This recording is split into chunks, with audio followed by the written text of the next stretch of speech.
श्रीकेसरी वेदान्ताचार्यवर्यो मे सन्निधत्तां सदा हृदि यामानुजदया पात्रं ज्ञानवैराग्यभूषणं श्रीमद्वेङ्कटनाथार्यं वन्दे वेदान्तदेशिकं लक्ष्मीनाथसमारम्भां नाथयामनमध्यमाम् अस्मदाचार्यपर्यन्तां वन्दे गुरुपरम्परां यो नित्यमच्युतपदाम्बुजयुग्मरुक्मव्यामोहतस्तैतराणि मेने अस्मद्गुरोर्भगवतोऽस्य दयैकसिन्धोः रामानुजस्य चरणौ शरणं प्रपद्ये मातापिता युवतस्तनया विभूतिः सर्वं यदेव नियमेन वदन्वयानाम् आद्यस्य न कुलपतेर्वकुलाभिरामं श्रीमत्तदङ्ग्रीयुगलं प्रणमामि मूर्ध्ना भूतं सरश्च महदाह्वयपट्टनाथ श्रीभक्तिसारकुलशेखरयोगिवाहान् भक्ताङ्गिरेणुपरकालयतीन्द्रमिश्रान् श्रीमत्पराङ्कुशमणिं प्रणतोऽस्मि नित्यं पितामहस्यापि पितामहाय प्राचेतसादेशफलप्रदाय श्रीभाष्यकारोत्तमदेशिकाय श्रीशैलपूर्णाय नमो नमस्तात् पूजन्तं राम रामेति मधुरं मधुराक्षरम् आरुह्य कविताशाखां वन्दे वाल्मीकिकोकिलं वाल्मीकेर्मुनिसिंहस्य कवितावनचारिणः शृण्वन् रामकथानादं को नयाति परां गतिं यत्पिबन् सततं रामचरितामृतसागरं तृप्तस्तं मुनिं वन्दे प्राचेतसमकल्मषं गोष्पदीकृतवाराशिं मशकीकृतराक्षसं रामायणमहामालारत्नं वन्दे नीलात्मजम् अञ्जनानन्दनं वीरं जानकीशोकनाशनं कपीशमक्षहन्तारं वन्दे लङ्काभयङ्करम् मनोजवं मारुततुल्यवेगं जितेन्द्रियं बुद्धिमतां वरिष्ठं वातात्मजं वानरयूथमुख्यं श्रीरामदूतं शिरसा नमामि उल्लङ्घ्य सिन्धो सलिलं सलीलं यशोकवह्निं जनकात्मजायाः आदाय ते देव ददाहलङ्कां नमामि तं प्राञ्जलिराञ्जनेयम् आञ्जनेयमतिपाटलाननं काञ्चनाद्रिकमनीयविग्रहं पारिजाततरुमूलवासिनं भावयामि पवमाननन्दनं यत्र यत्र रघुनाथकीर्तनं तत्र तत्र कृतमस्तकाञ्जलिं बाष्पवारि परिपूर्णलोचनं मारुतिं नमत राक्षसान्तकं वेदवेद्ये परे पुंसि जाते दशरथात्मने वेदप्राचेतसादासीत् साक्षात् रामायणात्मना चरितं रघुनाथस्य शतकोटिप्रविस्तरम् एकैकमक्षरं पुंसां महापातकनाशनं तदुगतसमासन्धियोगं समवतुरोपरथार्थवाक्यबद्धं रघुवरचरितं मुनिप्रणीतं दशशिरसच्चवदं निशामयध्वं श्रीराघवं दशरथात्मजमप्रमेयं सीतापतिं रघुकुलान्वये रत्नदीपम् आजानुबाहुरविन्ददलायदाक्षं रामं निशाचरविनाशकरं नमामि वैदेहीसहितं सुरद्रुमतले हैमे महामण्डपे मध्ये पुष्पकमासने मणिमये वीरासने सुस्थितम् अग्रे वाचैति प्रवञ्चनसुते तत्त्वं मुनिभ्यः परं व्याख्यान्तं भरतादिभिः परिवृतं रामं भजे श्यामलम् आपदामपहर्तारं धातारं सर्वसम्पदां लोकाभिरामं श्रीरामं भूजो भूजो नमाम्यहम् धर्मात्मा सत्यसन्धश्च रामो दाशरथिर्यदि पौरुषे च प्रतिद्वन्द्वश्चरैणं जहि रावणिं तपस्वाध्यायनरतं तपस्वी वाग्विदाम्बरं नारदं परिवप्रच्य वाल्मीकिर्मुनिपुङ्गवम् जयत्याश्रितसन्त्रासद्वान्तविद्वंसनोदयः प्रभावान् सीतया देव्या परमव्यो भास्करः सन्तः श्रीरङ्गवृत्तेषु शरणत्राणशेखराः जयन्ति भुवनत्राणपदपङ्कजरेणवः भरताय परं नमोऽस्तु तस्मै प्रथमोदाहरणाय भक्तिपाजां यदुपज्ञमशेषतः पृथिव्यां पतितो राघव पादुकाप्रभावः கற்பார் ராமபிரானையல்லால் மற்றும் கற்பரோ புட்பாமுதலா புல்லெரும்பாதி ஒன்றின்றியே நற்பாலயோத்தியில் வாழும் சராசரம் முற்றமும் நற்பாலு கோய்த்தனன் நான்முகனார் பெற்ற நாட்டுலே சியாபதி ராமச்சந்திரகே பவனசுத ஹனுமானுகே அகமாத்மா ந தேகோஸ்மி விஷ்ணுசேஷோ அபரிக்கிரஹः தமேவ சரணம் பிராப்தः தற்கைங்கர்ய చికీర్షయా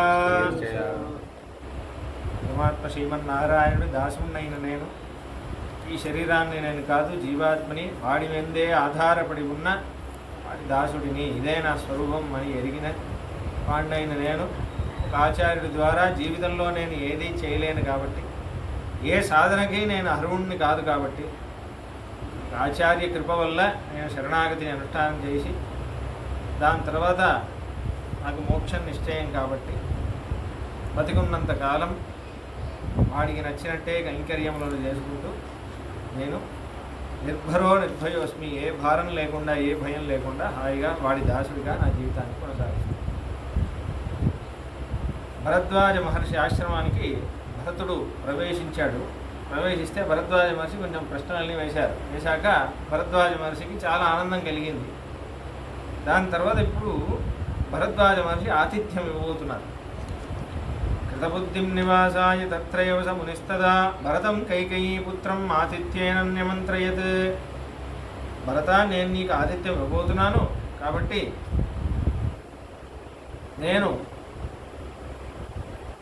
నువ్వు నా ఆతిథ్యాన్ని స్వీకరించాలి అని అంటున్నారు. దాని తర్వాత అబ్రవీత్ భరతస్త్వేన ధన్విదం భగవతాకృతం పాఠ్యమర్ఘ్యం మథాతిథ్యం అనేయత్యుపపత్యతే. అప్పుడు భరతుడు నివేదనం చేస్తున్నాడు, స్వామి ఎందుకు ఈ అతిథి సత్కారం ఇదంతా? ఆశ్రమంలో ఏమేమి దొరుకుతాయో మీకు దొరికిన వాటితో, పళ్ళు దొరికితే పళ్ళు అలా చేసి ఆతిథ్యం ఇచ్చినా సరిపోతుంది ఎందుకు అని అంటున్నారు. అలా చేసినా చాలు స్వామి. అతో వాచ భరద్వాజో భరతం ప్రహసన్నివ జానే త్వాం ప్రీతి సంయుక్తం పుష్యేస్తం ఏన కేనచిత్. భరత, నాకు తెలుసు నీకు నా యందు ఎంత ఆచార్య భక్తి ఉందో, ఎంత ప్రేమ ఉందో నాకు తెలుసు. కానీ నేను ఇవాళ నీకు ఏది ఇస్తున్నానో అది నువ్వు స్వీకరించాల్సిందే. నువ్వు ఏది ఎందుకు అని అడగకూడదు, స్వీకరించాల్సిందే, వేరే ప్రశ్నే లేదు. అంతేకాదు సేనాయాస్తు తవైవాస్యాః కర్తుమిచ్చామి భోజనం మమ ప్రీతిర్యథారూప త్వమర్హో మనుజర్షభ. కానీ అదే కాకుండా నువ్వు మాత్రమే కాదు, నీతో ఎంతమంది వచ్చారో, ఎంతమంది సైనికులు, ఎన్ని గుర్రాలు, ఎన్ని రథాలు, ఎన్ని ఏనుగులు, ఎంతమంది వచ్చారో అందరికీ నేను ఆతిథ్యం ఇస్తాను, అందరినీ తీసుకొని రా అని అంటున్నారు. కిమర్థం చాపి నిక్షిప్య దూరే బలమిహాగతః తస్మాన్నేహోపయాతోసి సబల పురుషర్షభ. సరే, నువ్వు ఇంత దూరం నన్ను ఎత్తుక్కుంటూ వచ్చావు కదా, సేనలు ఎందుకు అక్కడే ఆపేసి నువ్వు ఒక్కడే వచ్చావు, తీసుకొని రావచ్చు కదా అని అంటే అప్పుడు భరతుడు అంటున్నాడు, రాజ్ఞా హి భగవన్నిత్యం రాజపుత్రేణ వా తథా యత్తతః పరిహర్తవ్యా విషయేషు తపస్వినః. స్వామి, రాజధర్మంలో ఏంటంటే ఒక ముఖ్యమైన ధర్మం ఒకటి ఉంది. మహర్షుల ఆశ్రమాన్ని యొక్క వాతావరణాన్ని పాడు చేయకూడదు. వాళ్ళకి మన వల్ల ఏ లోటు కలగకూడదు. వాళ్ళకి మన వల్ల ఆచారంలోనో, వాళ్ళ అనుష్ఠానం, వాళ్ళ తపస్సుకి మా వల్ల ఏ లోటు కలగకుండా మేము చూసుకోవాలి. ఇప్పుడు సైనికులు వాళ్ళందరూ వచ్చారు అనుకోండి, గుర్రాలన్నీ వస్తాయి, ఏనుగులన్నీ వస్తాయి, చెట్లని ధ్వంసం చేస్తాయి, గుర్రాలు గడ్డిలన్నీ తింటాయి, అక్కడక్కడ ఇవి విసర్జనము మలమూత్ర విసర్జనం చేస్తాయి, మీ ఆశ్రమానికి అశుద్ధి ఏర్పడుతుంది. జనాలు వచ్చే జానపదులు వస్తారు, పౌరులు వస్తారు, అంటే రూరల్ ఏరియా వాళ్ళు వస్తారు, అర్బన్ ఏరియా వాళ్ళు వస్తారు, వాళ్ళకి మీకు కావాల్సిన ఆచారం వాళ్ళ దగ్గర ఉండదు. చాలా ఇబ్బందులు ఉన్నాయి కదా, అపరాధం ఎందుకు కోరి మీ దగ్గర వచ్చి అపరాధం చేయాలి అంటే తీసుకుంటారు. అయితే దాని తర్వాత అంటున్నారు, అదే అంటారు. అయితే అలా అంటే ఆనీయతామితస్సేనేతి ఆజ్ఞప్తః పరమర్షిణ తథానుచక్రే వరతః సేనాయా సముపాగమం. అదంతా సరే కానీ సేనని తీసుకొని రా అంటున్నాడు. నువ్వు తీసుకొని రా, అదంతా పర్వాలేదు, నేను ఆతిథ్యం ఇవ్వబోతున్నాను, అదంతా తర్వాత చూసుకుందాం, నువ్వు తీసుకొని రా. అగ్నిశాలాం ప్రవిశ్యాత పీత్వాపహ పరిమృజ్య. ఇది చాలా ముఖ్యమైన ధర్మం ఉంది ఇక్కడ. ఇంటికి ఎవరైనా అతిథులు వచ్చారనుకోండి, ఇల్లు పాడవుతుంది, నీట్గా ఉండదు. కానీ నీట్నెస్ ముఖ్యమా, ఆతిథ్యం ముఖ్యమా అనేది ఆలోచించాలి. వీళ్ళు చాలా ఇది మనకి సెట్గా అంతా ఓకే, ఆతిథ్యం అనే ధర్మం ఉంది. ఏముంది, ఇల్లు మళ్ళీ క్లీన్ చేసుకుంటే అయిపోయింది, పెద్ద విషయమా? ఆతిథ్యం అనేది ఒక భాగ్యం, అందరికీ దొరకదు.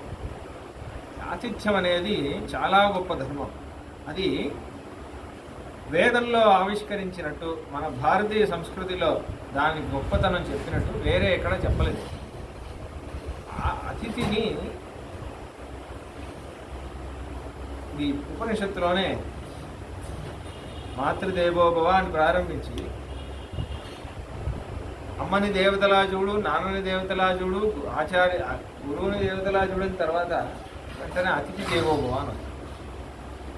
అతిథిని దేవతలా చూడు, స్వయం విష్ణువులా చూడు అని అంటుంది. అది ఎంత గొప్ప విషయం అంటే, శ్రాద్ధం చేస్తారు కదా, తద్దినం చేస్తారు. తద్దినం చేసేటప్పుడు కనీసం 3 బ్రాహ్మణులైనా పెట్టి శ్రాద్ధం చేయాలని. విశ్వేదేవుడు అని ఒక ఆయన శ్రాద్ధానికి వాళ్ళే విశ్వేదేవతలు 2, యాక్చువల్లీ ఇద్దరిని పెట్టుకోవాలి, లేకపోతే ఒక్కరినైనా పెట్టుకోవాలి విశ్వ దేవస్థానంలో. అందరూ పితృదేవతలు అని ముగ్గురు, నాన్న, తాత, ముత్తాత, ముగ్గురు స్థానంలో ఒకళ్ళైనా పెట్టుకోవచ్చు. ముగ్గురిని పెట్టుకుంటే విషయం. దాంతో శ్రాద్ధాన్ని రక్షించేవాడు విష్ణువు అను. విష్ణువు ముగ్గురికి మన బ్రాహ్మణ వైదిక శ్రాద్ధాల్లో ఇలానే ముగ్గురినైనా పెట్టి చేస్తారు. కానీ ఇదంతా ఉంది. ఇప్పుడు అది కాకుండా అభ్యాగత విష్ణు ఒక స్థానం. అంటే మీరు శ్రాద్ధం ఇవాళ తద్దినం ఉంది అంటే నేను చెప్పేది మీరు కనెక్ట్ చేసుకోకపోవచ్చు, ఇది వైదిక ఇళ్లలో జరిగేది. అయితే అప్పుడు అభ్యాగత విష్ణు అని స్థానం. అంటే ఈ ముగ్గురు ఉన్నారు కదా, విశ్వేదేవుడు ఒకడు, పితృస్థానం ఒకడు, విష్ణు స్థానం ఒకడు. ఈ ముగ్గురిని ఒకరు ముందే చెప్పాలి, ఒక నెల ముందైనా చెప్పాలి, ఇలా మా ఇంట్లో దద్దినం ఉందండి, రావాలి, మీరు భోజనానికి వేయించేయాలి అని వాళ్ళకంతా ఉపచారం అంతా చేయాలి. వాళ్ళకి కాళ్ళ కడగాలి, వాళ్ళకి ధోతీలన్నీ ఉతికి ఆరేసి పెట్టాలి, కొత్త ధోతీలన్నీ వాళ్ళ కోసం చొంపు అవన్నీ కొని పెట్టాలి, వాళ్ళకి అన్నీ ఆరాధన చేయాలి, వాళ్ళకి కాళ్ళు కడగాలి, అక్కడ నీళ్ళని జల్లుకోవాలి, అన్నీ పెద్ద అదే శ్రాద్ధం అంటే ఇంకేం లేదు. అయితే అప్యాగత విష్ణు అన్న స్థానం.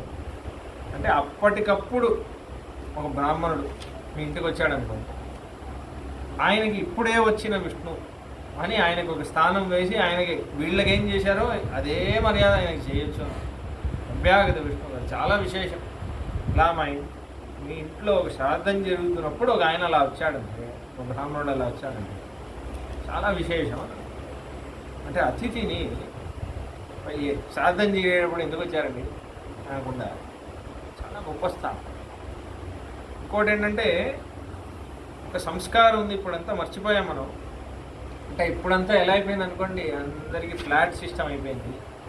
సో హోటల్స్, రూమ్స్ అవి ఇవి ఏమంటారు అదని, ఓయోనా ఏదో ఉంది, అట్లాంటివి ఏదో ఉంది కదా, ఎక్కడ ఎయిర్బిఎన్బి అట్లాంటివన్నీ ఎక్కడ చూసినా అక్కడ మనమే బుక్ చేసుకుంటున్నాం, వెళ్ళిపోతున్నాం.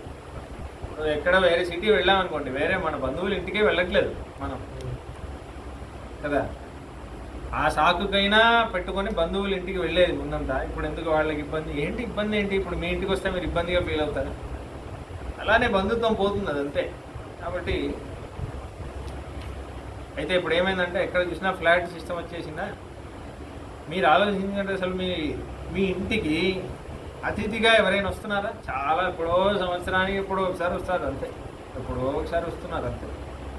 అప్పుడంతా ఎలా ఉండేదంటే తీర్థయాత్ర చేసేవాళ్ళు, లేకపోతే వేరే ఊరికి వెళ్ళాలంటే నడుచుకొని ప్రయాణం చేయాలి. చేసేటప్పుడు ఏదో ఇంటిని వెతుక్కుంటూ వస్తారు. అంటే వాళ్ళు ఆ ఇళ్లలోనే తినాలి, అలా వర్ణాశ్రమ ధర్మాలన్నీ ఉన్నాయి కదా, వాళ్ళు వెతుక్కుంటూ పరిచయమే ఉండదు, అలా వెళ్తారు. సడన్గా వెళ్తారు అతిథి. అదే వెళ్తే అప్పుడు వాళ్ళకి ఆరాధన అంతా చేసి, వాళ్ళకి భోజనం అంతా ఇది చేసి, వాళ్ళకి ఉండడానికి స్థానం అంతా ఇవ్వడం. అది ఎంత ముఖ్యమైన విషయం అంటే ప్రతిరోజు చెయ్యాలి అంటున్నారు. అతిథి సత్కారం అనేది ప్రతిరోజు చేయాలి అంటున్నారు. 6 కర్మలు ప్రతిరోజు చేయాలి అన్నారు. దాంట్లో మిగతా 5 అందరికీ వర్తించదు ఒక్కోసారి, ఎందుకంటే అది వైదికమైన విషయాలు, వేదం చదువుకున్న వాళ్ళకే వర్తిస్తుంది. ఈ ఆతిథ్యం అనేది అందరికీ వర్తిస్తుంది. 5 ఏంటంటే స్నానం అందరికీ వర్తిస్తుందండి. సంధ్యాజపో, హోమ, దేవతానాంచ పూజనం, ఆతిథ్యం, వైశ్వదేవంచ, షట్కర్మాణి దినే అన్నా పరాచర వర్షం అంటున్నా. స్నానం డైలీ చేయాలి, సంధ్యాజపం సంధ్యావందనం చేయాలి, హోమ అది అగ్నికార్యం చేయాలి, అది వేదం చదువుకున్న వాళ్ళు చేస్తారండి. దేవతానాంచ పూజ, ఇంట్లో శాలగ్రామ ఆరాధన చేయాలి. దాని తర్వాత ఆతిథ్యం, భగవంతుడికి ఏ ప్రసాదం అయితే ఇంట్లో వండిండి మీరు నివేదన చేస్తారో అది ముందు అతిథికి పెట్టాలి. అతిథికి పెట్టాక దాని తర్వాత అంటే ముందు వైశ్వదేవం అని ఒకటి ఉంది. వైశ్వదేవం అనేది అన్నం వండేటప్పుడు ఏమేమి పాపం వచ్చిందో అది విశ్వదేవతలకి, అది వైశ్వదేవ సంస్కారం వేసేసి అతిథులకి అందించాలి. ఇది ప్రతిరోజు చేయాలి అంటున్నారు. భోజనం చేసే ముందు అట్లీస్ట్ అర్ధ ముహూర్తమైనా ఎదురు చూడాలి అంటున్నారు. బయటే నించోవాలట, ఇంటి బయట. ఇప్పుడంతా అరుగులు ఉండేవి, డోర్ బయట నిల్చునేవారు. నిల్చొని ఎదురు చూడాలి అని అంటున్నారు. అంత ముహూర్తం అంటే 24 మినిట్స్. 24 మినిట్స్ ఎదురు చూడాలి అని అంటున్నారు. మన ఇంటికి ఎవరైనా వస్తారా భోజనం చేయడానికి? ఎవరైనా ఇలా వెళ్తుంటే అడగాలట, ఏమండి మీకు ఆకలిస్తుందా, రండి మా ఇంటికి వస్తారా, భోజనం చేస్తారా అని అడగాలి. మనమే పూర్వభాషిగా మనమే అడగాలి. ఆయన అడగట్లేదు కదా ఎందుకు ఇప్పుడు అని అనుకోకు, సంస్కారంగా చెప్తున్నాను. అలా ఉండేది ఒకప్పుడు. 24 మినిట్స్ అయినా చూసేసి ఎవరైనా వస్తే వాళ్ళని తీసుకొచ్చి వాళ్ళకి భోజనం పెట్టేసి మనం తినాలి, లేకపోతే అప్పుడే మనం భోజనం చేయాలి. ఇప్పుడు కూడా కొన్ని గుడుల్లో, తమిళనాడులో కొన్ని గుడులు అన్నీ ఉన్నాయి. ప్రతిరోజు ప్రసాదం అదంతా వితరణ అవుతుందా. ఒక అర్చక స్వామి దాంట్లో ఒక స్వామి ఉంటారు. ఎవరికైనా ఆకలిస్తుందా అని కేకలు వేస్తారు. ప్రాకారం చుట్టూ వేయాలి. అదొక ½ అవర్ పడుతుంది. ఎవరికైనా ప్రసాదం కావాలా, ఎవరికైనా ఆకలిస్తుందా, రండి పెరుమాళ్ కోయిల్కి రండి ప్రసాదం అని అలా కేకలు వేస్తారు. ఎవరైనా ఉంటే అప్పుడు వస్తే వాళ్ళకి ప్రసాదం ఇస్తారు. పెద్ద సంస్కారం అది, అతిథి సంస్కారం. ఇప్పుడు కూడా చేయాలి. అట్లీస్ట్ ఒక 2 నిమిషాలని చూడాలి.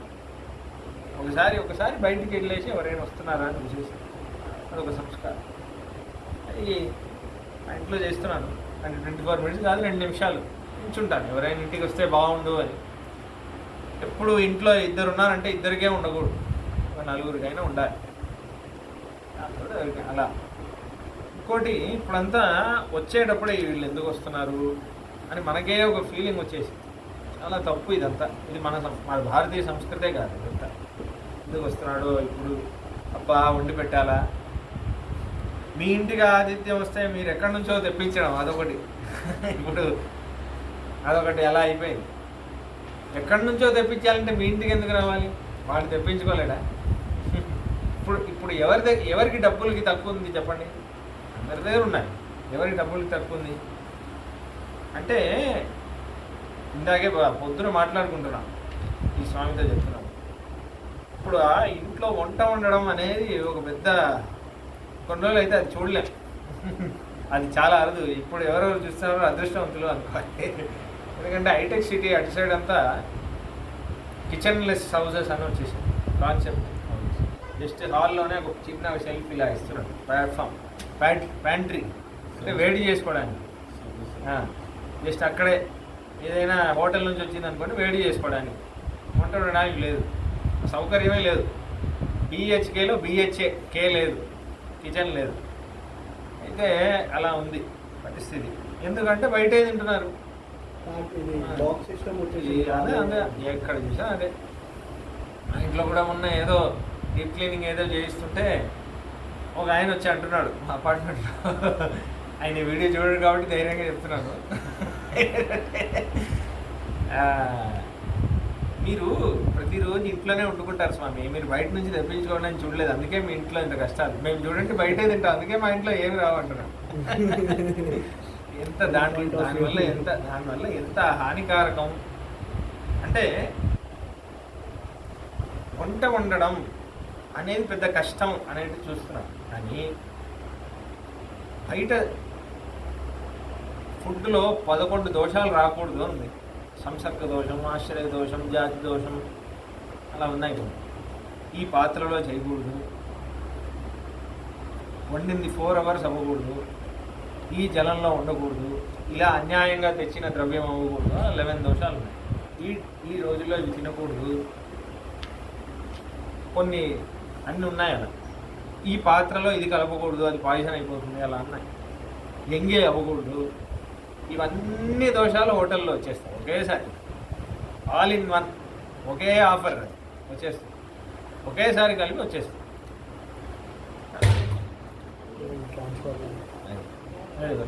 ఏం కాదులే మళ్ళీ వస్తుంది. అయితే ఈ అన్ని దోషాలు ఒకేసారి వచ్చేస్తాయి. ఈ చాలా కష్టం. ఇంకోటి ఏంటి తెలుసా అండి, పతంజలి మహర్షి మహాభాష్యంలో ఒక కథ చెప్తున్నారు. మీరు ఏ ఉద్దేశంతో వండుతున్నారో దాని యొక్క ప్రభావం మీ వండే ఆహారంలో ఉంటుంది అంటున్నారు. ఈ హోటల్లో వాళ్ళు నేను తప్పు పట్టట్లేదు, కానీ వాళ్ళు వండేటప్పుడు ఎలా వండుతారు, ఆ షాప్కి ఎవరు రాకూడదు, నా షాప్కే కస్టమర్స్ రావాలి అని అనుకుంటారా? దాంట్లో ఒక స్వార్థం అది ఇది ఉంది. అలానే వండుతున్నారు కదా. దాని తర్వాత వాడేం ప్రేమతో వండుతాడా? వాడేం ప్రేమతో ఉండడు. కాబట్టి అలా వండినప్పుడు వాడు తింటే ఆ ప్రభావం మీకు వస్తుంది. ఇది కృష్ణుడే అంటున్నాడు మహాభారతంలో. కృష్ణుడు రాయబారానికి వస్తాడు కదా, దుర్యోధనుడు వాళ్ళందరూ పిలుస్తారు, మా ఇంటికి భోజనం చేయి, మా ఇంటికి రా భోజనం చేయి. ద్విషదం నైవ భోక్తవ్యం అంటారు. శత్రువు ఇంట్లో నేను భోజనం చేయను దుర్యోధన అంట. నేను నీకు ఎలా శత్రువు? నువ్వు నా భక్తులు పాండవులకి నేను శత్రువు. నువ్వు పాండవుల్ని ఎలా చంపాలి అనుకొని నాకు ఆహారం పెడతావా? అది నేను తినాలా? మమ ప్రాణాహి పాండవాహ అని అంటున్నాను. నా ప్రాణం, నా పంచ ప్రాణాలు పాండవులు. నా భక్తుల్ని చంపాలి అని నువ్వు మనసులో పెట్టుకొని నాకు భోజనం పెడితే అది నాకు విషంతో సమానం. ఆ భోజనం నేను ఎలా తినను అని అంటున్నాను. కాబట్టి ఆ ప్రభావం ఉంటుంది. అందుకే ఇప్పుడంతా ముందంతా తీర్థయాత్ర అంటే కూడా చాలా కష్టంగా చేయాలి. తీర్థయాత్ర అనేది అది అందుకే ఆ క్షేత్రాల్లో మఠాలు అవి ఏర్పాటు చేసింది. మీకు అన్న దోషం ఏర్పడకుండా భగవంతుడికి నివేదన చేసి మీకు అన్నం ఇవ్వడం, ప్రసాదం ఇవ్వడం అనేది. ఇప్పుడంతా ఏమైపోయిందంటే బుక్కే వేసేస్తున్నారు. కాంచీపురంలో వరదరాజ స్వామి టెంపుల్ దగ్గర మీకు ఏ హోటల్స్ ఉన్నాయి, శ్రీరంగంలో ఏ హోటల్స్ ఉన్నాయి, మీకు ఏ టైంలో భోజనం దొరుకుతుంది అని పెద్ద సేవ అనుకుంటున్నారు. కానీ దివ్యక్షేత్రంలో మీరు ఒక పాపం చేశారనుకోండి, మీరు ఆ దివ్యమైన వాతావరణాన్ని మీరు కలుషితం చేస్తున్నారా, ఆ పాపం మీకు వస్తుంది. కాబట్టి మీరు మామూలైన క్షేత్రంలో అపరాధం చేయడం కంటే దివ్యదేశంలో వెళ్ళి అపరాధం చేయడం అనేది మీకు ఇంకా 10 రెట్లు ఎక్కువ పాపాన్ని తెచ్చిపెడుతుంది. అంటే తీర్థయాత్ర అనేది చాలా కష్టంగా చేయాలి, అంటే చాలా వ్రతంతో చేయాల్సింది. ఎలా పడితే అలా చేయడం కాదు తీర్థయాత్ర అంటే. కాబట్టి నేను ఇవన్నీ చెప్తే కోపం వస్తుంది అందరికీ. నేను చాలా ఎక్కువ చాదస్తం ఎక్కువ అనుకుంటారు, కానీ శాస్త్రంలో ఉన్నది చెప్తున్నాను. ఎందుకంటే ఈ ఆతిథ్యం అనేది చాలా గొప్ప విషయం. అందుకే ఈ మఠాలన్నీ ఏర్పరిచారు. ఇన్ని మఠాలు అన్నీ తిరుమలలో చూడండి, ఎన్ని మఠాలు, నిత్య అన్నదానం అన్నీ ఎంత వ్యవస్థ, ఎక్కడ చూసినా ప్రసాదం దొరుకుతుంది. ఎందుకు అంటే మంచి భోజనం ఇవ్వాలి. మీకు మంచి భోజనం పెట్టడం అనేది కూడా ఒక ప్రేమకి ఒక ఇదే, ప్రేమ వల్ల వచ్చేదే. ఉదాహరణకి మీరు భోజనం చేస్తున్నారనుకోండి, మీరు వంట వండుతున్నారనుకోండి, వంట వండేటప్పుడు వండే ప్రతిసారి మీరు అనుకుంటారు, ఇది ఇంత వేస్తే వాళ్ళకి నచ్చుతుంది, దీని తర్వాత ఈ ఇంగ్రీడియంట్ వేస్తే వాళ్ళకి ఇంకా బాగుంటుంది, సరే ఇది కూడా కొంచెం వేస్తే వాళ్ళు ఇంకా ఆనందపడతారు. అలా మీరు చేయాలి. అలా మీరు ఆలోచించండి. మీ ఇంట్లో కొలువున్న ఒక కృష్ణుడో ఒక శాలగ్రామమూర్తి విష్ణుమూర్తి ఉన్నారనుకోండి, ఆయన కోసమే చేస్తున్నారు కదా. ప్రసాదం అనేది ఫస్ట్ ఆయనకే కదా ఆఫర్ చేయాలి. ఇవాళ నేను బెండకాయ తిన్నాను కాబట్టి రేపు వేరే తినాలి అలా కాకుండా, రేపు భగవంతుడికి ఏం చేద్దాం అది అనుకొని ఇలా చేసి, ఇది వేద్దాం, ఇది వేస్తే బాగుంటుంది, కృష్ణుడికి బాగుంటుంది అని అనుకొని చేయండి. అంటే మీరు కృష్ణుడికి సమర్పించేది ఒకసారే, కానీ వంట వండే వాళ్ళు ఎన్నిసార్లు సమర్పిస్తున్నారు? ఒక్కొక్కసారి వాళ్ళు కలిపినప్పుడల్లా, వేసినప్పుడల్లా, ఏదైనా యాడ్ చేసినప్పుడల్లా ప్రతిసారి వాళ్ళు మనసులో కృష్ణుడు ఇది తినాలి అని మనసులో అనుకుంటున్నారు కదా. ఒక్కొక్కసారి తినిపిస్తున్నారు కృష్ణుడికి ఒక్కొక్క ఇంగ్రీడియంట్. కాబట్టి అది ఎంత మంచి భగవద్ అనుభవం. దాన్ని పోగొట్టుకునే వాళ్ళు ఎంత దౌర్భాగ్యవంతులు. ఈ స్వామి కూడా ప్రతిరోజు మాలలు వెళ్తారు. నేను మాల ఒకసారి వేస్తాను, కానీ ఆయన ప్రతి పువ్వు ఇలా గుచ్చుతారా, గుచ్చేటప్పుడు ఆయనకు కూడా తెలియకుండా ఆయన మనసులో ఒక భావన వస్తుంది, ఇది సరిపోతుందా, దీని తర్వాత ఈ పువ్వు పెట్టాలి, ఈ పువ్వు పెడితే కృష్ణుడికి ఇది ఇక్కడ వస్తుంది, ఇది భుజం దగ్గర వస్తుంది, ఇది కాళ్ళ దగ్గర వస్తుంది, ఇది బాగుంటుంది, ఇది ఇంత పొడవు ఉంటే కృష్ణుడికి కరెక్ట్గా వస్తుంది అని ఆయన మనసులో చింతన వస్తుంది కదా. అయితే ఆ మనసులో ఆయన ఎన్నిసార్లు వేస్తున్నారు మాలని? నేను ఒకసారే వేస్తున్నాను, కానీ ఆయన 1000 సార్లు వేసేస్తున్నారు మాలని. కాబట్టి ఇక్కడ మరి ఎవరు అదృష్టవంతులు? కాబట్టి మనస్సులో అదొక తపస్సు అయిపోతుంది, అదొక భక్తి యోగం అయిపోతుంది. అది చాలా పెద్ద భాగ్యం వంట వండడం అనేది. అలానే అందుకే చాలా ఇష్టపడి చేయాలి. మన ఇంటికి భాగవతులు వచ్చారు అని ప్రేమ 6 విధాలుగా చూపించవచ్చు అని ఉంది శాస్త్రం. దాంట్లో దదాది ప్రతి గృహణాతి అనే శ్లోకం. దాంట్లో తినిపించడం అనకూడదు. మనకి చాలా ఇష్టం అనుకోండి ఒకరికి, వాళ్ళకి చాలా బాగా వీడికి కొంచెం వడ్డించు, వీడికి కొంచెం పాయసం ఎక్స్ట్రా వడ్డించు చేసిన వాడు. మన ఇంట్లో ఫంక్షన్లో కూడా ఎవరైనా వచ్చారనుకోండి, మనకి ఇష్టమైన వాళ్ళు ఉంటే కొంచెం ఎక్స్ట్రా ఇంకోసారి స్వీట్ అయ్యి అని మనమే అంటాం. ఇంకా ఎవరో చేస్తేనే మనకు అలా ఉంది, మనం మన చేతితో చేస్తే ఎలా ఉంటుంది? కాబట్టి దాన్ని పోగొట్టుకుంటున్నారు అందరూ. ఇంకోటి ఏంటంటే ప్రత్యేకించి అది ఏంటో అలా అయిపోయింది సమాజంలో. వంట వండడం అంటే కొంచెం తక్కువ అన్నట్టు సమాజంలో ఏర్పాటు చేసేసారు. కొంచెం ప్రత్యేకించి ఆడవాళ్ళకి అది ఒకటి అలా ఏర్పాటు చేసి పెట్టారు. నేను అనుకోవడం దానికి కూడా ఆడవాళ్లే కారణం అనుకుంటాను. ఎందుకంటే ఈ మగవాడు ఉద్యోగం చేస్తున్నాడు కదా, నువ్వు ఎంత చేసినా తక్కువే. ఎందుకంటే వాడి వల్లే డబ్బులు వస్తుంది కాబట్టి నువ్వు ఎంత చేసినా నువ్వు పనికిరానట్టే అన్నట్టు. జస్ట్ బికాస్ ఈజ్ ఎర్నింగ్ వాడికే మర్యాద ఇవ్వాలి అన్నట్టు. ఇంట్లో ఈవిడ ఎంత చేసినా అన్రివార్డింగ్, ఇప్పుడు ఎంత చేసినా చేసేవాళ్ళే పెద్ద. మగవాళ్ళకు కూడా వస్తుంది, ఎంత ఇంటికి చేసినా చేసేవాళ్ళే, నీ ఇంటికే కదా నువ్వు చేసావు అనేస్తారు. వీళ్ళగా పోయి నేను చేశాను అని అనిపిస్తుంది. మగవాళ్ళకి ఆడవాళ్ళకి ఇద్దరికి అనిపిస్తుంది. ఇంట్లో ప్రతి ఇంట్లో జరిగే ఒక విషయమే. వీళ్ళగా పోయి నేను చేస్తున్నాను అని ఆడవాళ్ళకి అనిపిస్తుంది. ఎందుకు అంటే వాళ్ళు చేసే కష్టానికి, వాళ్ళు పడే కష్టానికి తగిన గుర్తింపు, గౌరవం లేకపోతే అలానే అనిపిస్తుంది మనసు. కాబట్టి ఆ ప్రక్రియలో ఏమైపోయిందంటే ఆడవాళ్ళకి కూడా ఇది ఎంత చేసినా గౌరవం రావట్లేదు కదా, ఎవరు గౌరవించట్లేదు అసలు. సరే, అలా వాళ్ళకి మనసులో అనిపించిపోయి వంట వండడం అనేది తక్కువ అన్నమాట, తక్కువ పని. ఇప్పుడు ఈ సమాజంలో కొంచెం చాలా కొంచెం ఏమంటున్నారు, రెవల్యూషనరీ అని అనుకొని వాళ్ళే మేమే ఎందుకు ఉండాలి. చూడండి, నేను ప్రతిసారి మనం చేసేదే, మీ ఇల్లు భగవంతుడి దేవాలయం అనుకున్నారనుకోండి, ఇది వాళ్ళే చేయాలి, ఇది వీళ్ళే చేయాలి అని ఆలోచన మీకు రాదు. నా ఇంట్లో ఉండేది స్వామి ఇల్లు, ఇది స్వామి ఇంట్లో నేనుంటున్నాను. స్వామి ఇంట్లో నేనుంటున్నాను అన్నప్పుడు నేను ఇదే చేస్తాను, అది నేను చేయను అనే భావన వచ్చింది అనుకోండి, మీకు స్వామి మీద కొంచెం భక్తి లేదని అర్థం కదా. లేకపోతే ఎలాంటి భావన వస్తుంది? అయ్యో పర్లేదు, భాగ్యం, ఎందుకు, ఇది కూడా కైంకర్యమే, ఇది ఊడవడం కైంకర్యం, అది కైంకర్యం. ఎందుకంటే స్వామి ఇల్లు, దేవాలయంలో అన్నీ చేయరా, కానీ ఇల్లు దేవాలయం అనుకుంటే మీరు అన్నీ చేస్తారు. వంట ఆడవాళ్లే ఉండాలి, ఇది ఇలాంటి ఆలోచన రాదు. నేను నేర్చుకుంటాను. ముగ్గు వేయడానికి లేరా, మీరు వేయండి. మగవాళ్ళు అయితే వేయండి, వేయకూడదా ముగ్గు? స్వామి ఇంటికి మీరు చేయరా? స్వామి దేవాలయాన్ని మీరు చేయాలి కదా. ఏదైనా కైంకర్యం అన్నప్పుడు చేయాలి. కాబట్టి అలానే ఇంట్లో పనులన్నీ అందరికీ రావాలి. భగవత్ కైంకర్యం. మిమ్మల్ని ఎవరైనా మీరు చేయలేకపోయినా, మిమ్మల్ని ఎవరైనా ఆపినా, అదంతా భగవత్ కైంకర్యానికి ఒక ప్రతిబంధకమే. చేయాలి, నేర్చుకోవాల్సిందే. మెల్లగా నేర్చుకొని చేయాలి.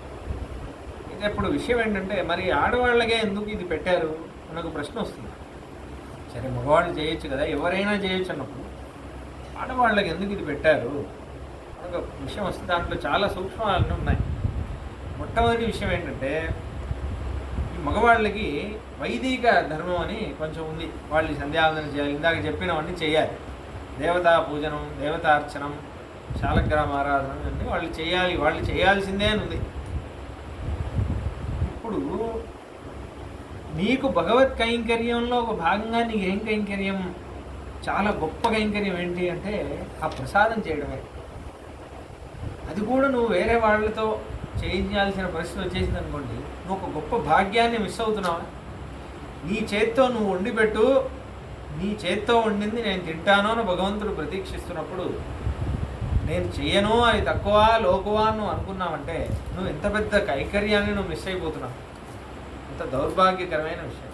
కాబట్టి భాగ్యం అనుకున్నారనుకోండి, ఇది ఎక్కువ అది తక్కువ అనే భావన ఉండదు, మీరు అన్నీ చేస్తారు. కాబట్టి ఆ సంస్కృతిని పోగొట్టుకుంటున్నారు ఈ తరం వాళ్ళు. ఇది చాలా బాధాకరమైన విషయం. దాంట్లోనే భాగంగా ఈ ఆతిథ్యం ఒక సంస్కారం. ఎందుకంటే వచ్చిన వాళ్ళు భగవంతుడి భక్తులు. మీరు చాలా చికాకుగా ఉన్నప్పుడే అతిథి అనేవాడు వస్తాడు. అలానే వస్తాడు అన్నది స్వామి, అలానే వస్తాడు ప్రభు శ్రీమన్నారాయణుడు. అలానే వచ్చి మీరు చికాకు పడినప్పుడు నవ్వు వెళ్ళిపోతాడు. కాబట్టి ఇప్పుడు మీరు కావాలంటే చూడండి, ఎగ్జామ్ టైంలోనే వస్తారు. మీరు రేపు ఏదో చేయాలి అంటే మీకు మండే రోజు ఇంటర్వ్యూ ఉందనుకోండి, 4 రోజులు వెయిట్ చేసి సండే ఒక రోజు చదువుకుందాం అనుకుంటారు. సండే రోజు అతిథి వస్తారు. మీరు ఆ ఒక్కరోజు చదువుకొని మండే ఇంటర్వ్యూ అటెండ్ అవుదాం అనుకున్నారు అనుకోండి, సండే రోజు ఒక అతిథి వస్తారు. అప్పుడు మీరు ఏం చేస్తారు? అప్పుడు అలా అదే విషయం. కాబట్టి ఈ ఆతిథ్యానికి ప్రతిబంధకం, ఆతిథ్యం అనేది ఒక ప్రతిబంధకం అని మీరు అనుకోకూడదు. ఎంత భాగ్యం అది, అందరికీ దొరకదు. కొంతమంది ఇంటికి చూడండి, ఎప్పుడు ఎవరో వాళ్ళు వస్తూ ఉంటారు. చాలా భాగ్యవంతులు వాళ్ళు, చాలా అదృష్టవంతులు. కాబట్టి ఇలానే భరద్వాజ మహర్షి కూడా ఇవాళ ఒక భాగ్యం దొరికింది అని అనుకొని ఆ సేవకి సిద్ధమవుతుంది. ఎందుకంటే వైష్ణవ ఆరాధన, ఇంతమందికి ఆరాధన చేయడానికి వెళ్తున్నారు. ముందు వెంటనే ఏం చేశారు? అగ్నిశాలాం ప్రవిశ్యాత పీత్వాపహ పరిమృజ్య చ ఆతిథ్యస్య క్రియాహేతో విశ్వకర్మాణమాహ్వయత్. ఆయన అగ్నిహోత్రం చేస్తున్నారు కదా, ప్రతిరోజు అగ్నిహోత్రశాలలో వెళ్ళారు, ఆచమనం చేశారు. పీత్వాపహ పరిమృజ్య చ అని అంటున్నారు. ఈ బ్రాహ్మణులు ఆచమనం చేసేటప్పుడు వాళ్ళు మూడు సార్లు నీళ్ళు తాగి ఇలా ఒకసారి 2 సార్లు తుడుచుకొని చేయి కడుక్కోవాలి. అది అందమైన ప్రక్రియ. పెద్దవాళ్ళు చేసేటప్పుడు చూడాలి, చాలా అందంగా చేస్తారు. ఎందుకంటే ఎంగిలైంది కదా, సరే పెదవులు తుడుచుకొని చేయి కడుక్కొని మళ్ళీ అంగస్పర్శనం అంతా చేయాలి. అలా అది కూడా చెప్తున్నారు వాల్మీకి మహర్షి. పీత్వాపహ పరిమృజ్య చ ఆతిథ్యస్య క్రియాహేతో విశ్వకర్మాణమాహ్వయత్. విశ్వకర్మని తలుచుకొని ఆహ్వయే విశ్వకర్మాణం అహం తుష్టారమేవ చ ఆతిథ్యం కర్తుమిచ్చామి తత్ర మే సంవిధీయతాం. ఈ సర్గలో భరద్వాజ మహర్షి తపస్సు ఎటువంటిది అనేది ఆవిష్కరిస్తున్నారు వాల్మీకి మహర్షి తన శిష్యుడైన భరద్వాజ మహర్షి గురించి తానే చెప్తున్నాడు. నా శిష్యుడు ఎంత ఆతిథ్యం ఇచ్చాడు, నా శిష్యుడికి ఎటువంటి తపస్సు అంటున్నాడు. భరద్వాజ మహర్షి శిష్యుడే, వాల్మీకి మహర్షి శిష్యుడే భరద్వాజ మహర్షి. అయితే ఆయన విశ్వకర్మని నేను విశ్వకర్మని ఆవాహనం చేస్తున్నాను. ఈ అతిథి సత్కారం కోసం ఏమేమి కైంకర్యం ఉందో విశ్వకర్మ చేయవలసింది అన్నారు. విశ్వకర్మ వచ్చేసింది. ఆహ్వయే లోకపాలాన్ స్త్రీన్ దేవాన్ శక్ర పురోగమాన్ ఆతిథ్యం కర్తుమిచ్చామి తత్ర మే సంవిధీయతాం. నేను ఇంద్రుణ్ణి, యముణ్ణి, వరుణుణ్ణి, కుబేరుణ్ణి ఆవాహనం చేస్తున్నాను. వాళ్ళు ఏమేమి ఆతిథ్యం చేయాలో, ఆతిథ్యానికి ఏమేమి ఏర్పాట్లు చేయాలో వాళ్ళు చేయని అంటారు. వాళ్ళందరూ వచ్చేసారు. ప్రాక్ శ్రోతశ్చ యానద్యః తిర్యక్ శ్రోతస ఏవ చ పృథివ్యాం అంతరిక్షే చ సమాయాంతు అద్య సర్వశః.